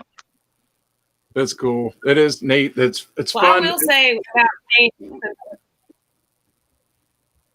sorry, something that was super weird was the entire week that we were there, he would pick different people. It could have been the other talent or people on crew or whatever, but he was like quizzing us about his career, which I thought was really odd. I felt like super on the spot, like if I didn't know all of the Voorhees trivia. So it feels like he was just messing with you. He didn't actually care if you knew the thing. Yeah, for sure. Yeah. All like a bit of tip. Wow. That's cool. So, are there any little things that you could share about the investigation? Like, did some creepy stuff happen that you can talk about without necessarily being too much of a spoiler? There was some creepy things that happened. I can't really talk about it right now. As far as the details of what happened, you will have to watch. But we did catch a bunch of evidence, and it was really cool. We caught some things that I had never experienced before. And I can say that Kane had some personal experiences that I don't want to say we made him a believer, but we made him very uncomfortable, which is something that no other team You has are a done, good so. Well done. Watch it. Thank you. Everybody watch. It's really great. Yeah, that's awesome. That is awesome. We'll That's put it great. definitely on just reminders and whatnot of when it comes out and where you can watch it. We'll do that on Dark Corners too, to make sure, because we're definitely wanting to watch it. So that's great. That's awesome. The trailer released last week. So you can watch the trailer on YouTube. It's called Balsam: A Paranormal Investigation, and we're hoping that we can release it by February this upcoming year. Yeah, the hotel is the Balsam. It's the Grand Old Lady Hotel. It was formerly known as the Balsam Mountain. So in Waynesville or in it's in Balsam, actually. It's between Waynesville and Yeah. I think it's the name, I think.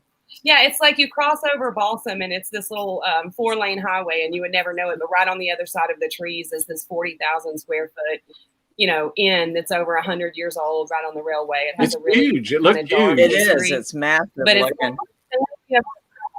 it's kind of like the Stanley of the South, and it's kind of just tucked right beside the highway. But when you ease up on it, it's really comfortable. Yeah, it looked like they had it. They looked like there were, I don't know how many rooms, but a lot of rooms in that. Over 50. There's over 50. Maybe we should just all go there next Halloween. Yeah. There's a plan. Yeah. Well, listen, there are tons of movies and just learning how to work it, but I also know that everybody's got fun things to do, and I don't want to take up your time and just drag on, but I really appreciate you guys joining in and being a part of this so that we can have Halloween. It's been fun. Yeah.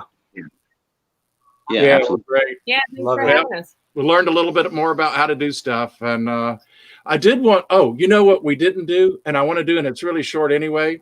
I got all carried away with the movies and everything, but we've got some really short but really cool pieces of Mombi's music that you may not have heard. You've heard it on Dark Corners and different places. And if you've gone to his website, and streamed it, and I know some of you have bought some of his things, but he's, you may not have known that he sometimes performs live in a lot of really interesting venues. And there are a couple of things that I've lined up here for us to watch. And I think, again, that it will come up pretty simply. If not, I'm going to get Mombi to do it for me, but I'm going to see if he can share his thing better than I can. But I think they're in the tabs and an easy way to access them. And there's some of them are short, and then there's one 4-minute one that's cool, but it's a really cool place. But rather than introduce it, I want to share some of that with people and then let Mombi talk a little bit about what that experience is like. Okay, so one more time, here we go with another attempt.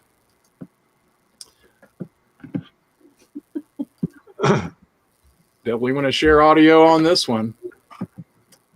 I'm going to start, though, just with a name of one that's called Dance of the Scarecrows, because that's a song that was from Witchworks, and which I listened to so many times when I was writing the story. So it's just an excerpt from it, but pretty cool thing to watch here. Let's see if it works.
I'm going to let it go ahead and lead on over.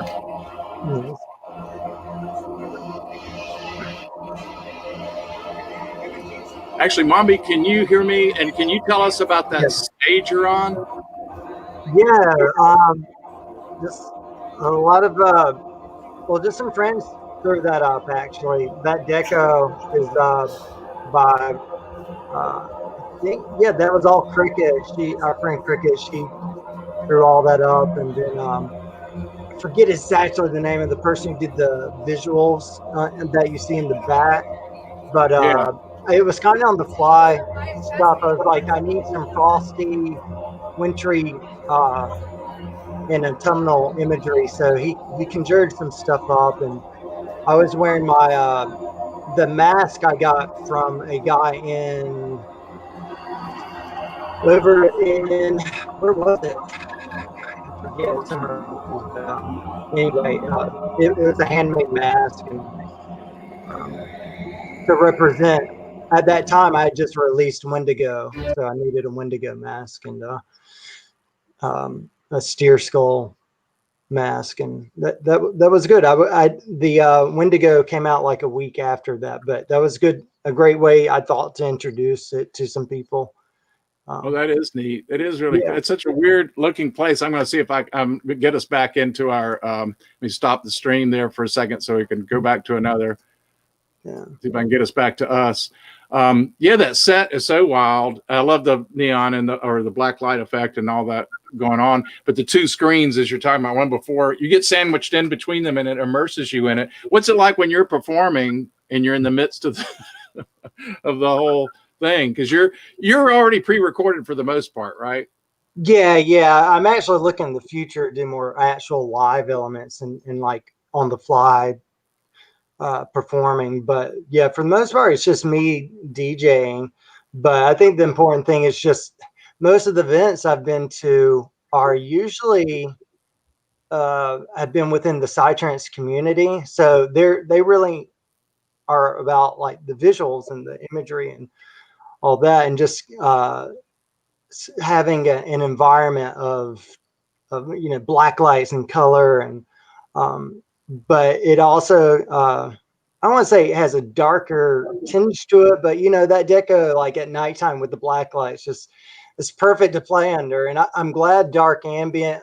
There are a lot of people in that community that really appreciate dark ambient, and it just over time, it's just like I've been able to play at more of those events. I'm very grateful for the opportunity to do that at these big events, playing the second stage usually, but in that case, it was the main stage.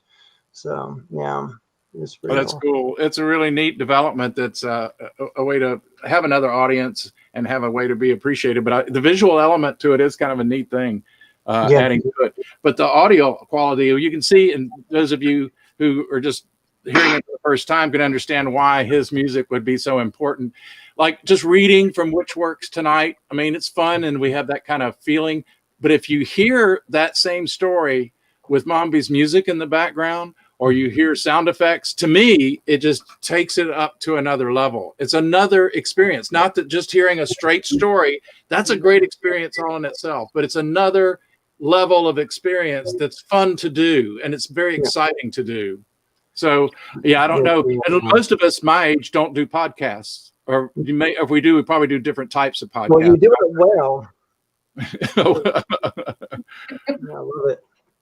Well, I appreciate that. At least I have a time frame in which if I screw up, I have time to fix it before. You do a lot with the editing. I can tell just all the various sound effects. Like it's very detailed. It's like they come in right at the right moment.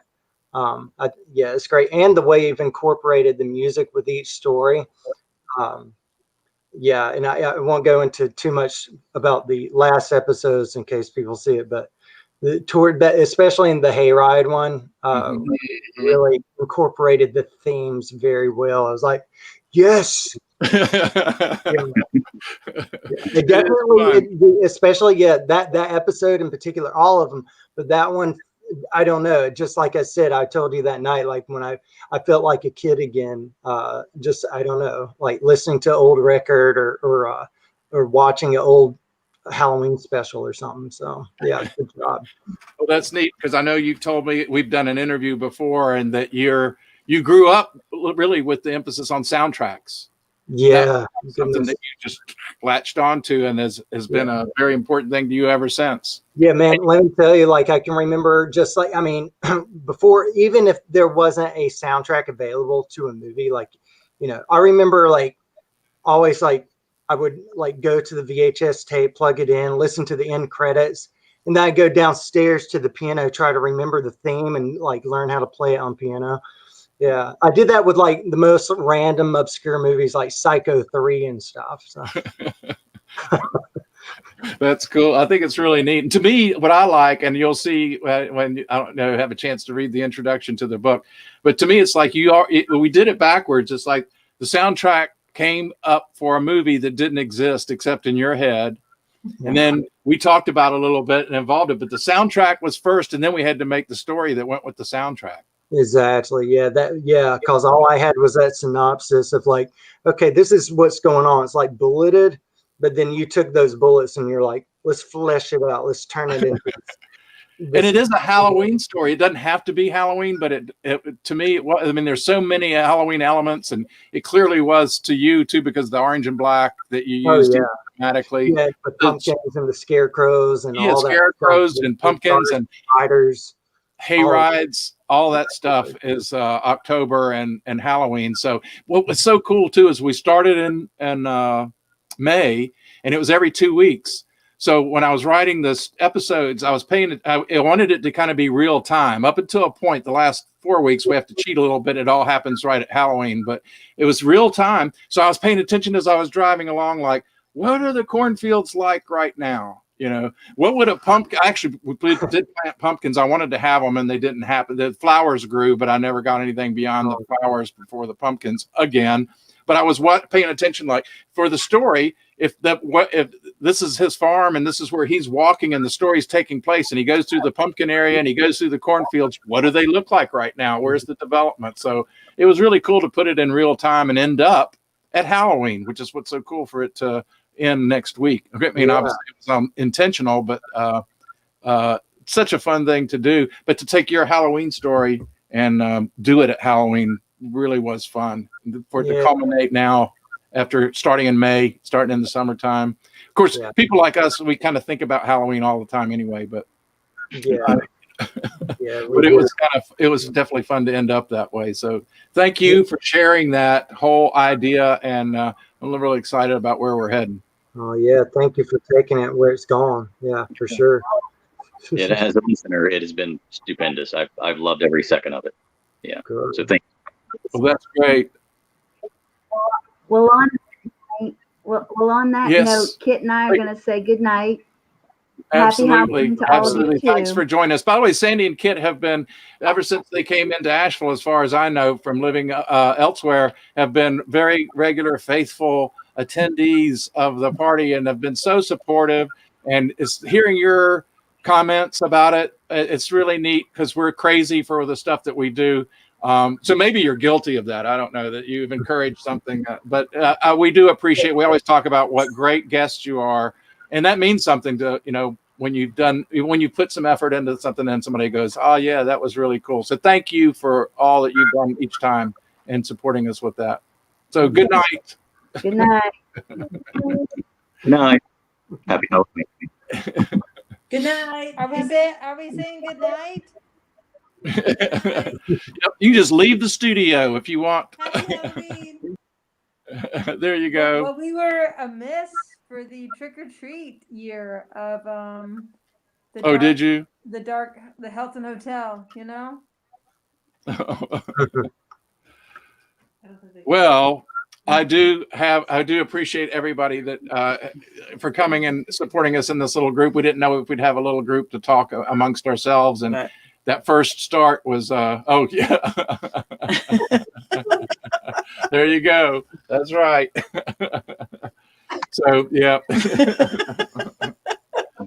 And actually what we can look forward to is I hope that Josh and Amanda record what they've got going on at their Halloween scene, and we will post it. So I'm going to put that out there as something to look forward to. So, because there's some pretty cool stuff happening over at Amanda's house. No pressure. No pressure, but just a video walkthrough. Of course, it's hard to, try it. I know we had technical issues. Can you imagine? But hopefully that can still be recorded. But we know what that's like over the years trying to record stuff in dim light. Right. But live, you've already recorded some things that were pretty cool. So hopefully we can share that later. So yeah, I can send some stuff. Yep. That's right. See how that goes. Yeah. The ducks a preview. Good job. Yeah, it's been pouring, so I unhooked everything and brought it in. I was the first half of everything. Of course. But, and then I had to pluck the pineapples, and she thought I was messing with turnips. But I had to show her, no, I'm not. I left the turnips alone. She didn't believe me, so I had to show her. We agreed. That's what it was. Everybody got weird, but that's what it was. We came to an agreement. I was right. Like I said, sometimes it's best just to shut up and know you're right. I know. That's why I tried, but then the internet got involved. Everybody had to watch me going like this. And then the disagreement. That's the way it always goes. The internet gets involved. I Yes, mean, the internet gets involved. That's right. That's the way it sure goes. what did you think was going to happen? I don't know. It didn't work out right last time either. All right. Happy Halloween, guys. Happy Halloween. Happy Halloween. All right. Well, we will do this some form or fashion in a year, and we'll see what happens then. But thank you for coming, and we'll see.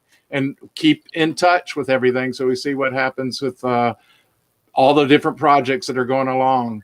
And Elaine, thanks for all the support. By the way, Elaine did editing of Witch Works for this printed version, so can't thank her enough for what she contributed there.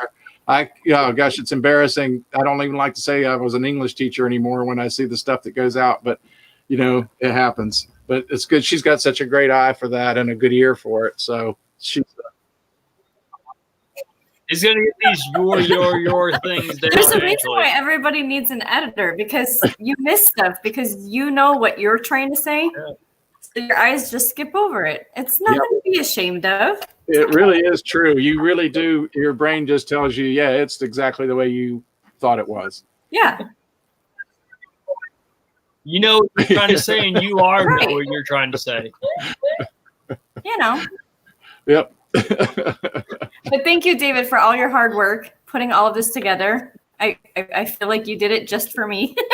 Well, good. Because I love it so much, and I'm the only one in my family that does. You got to go in your own dark room, or not dark room, but except figuratively a dark room. Any brighter. And do that. But great. Thanks for that little Dead Riding Hood. And anyway, so good night, everybody. We'll close it out. Let y'all have your evening back, and we've kicked off the Halloween season. So goodbye. And I'll end our session here.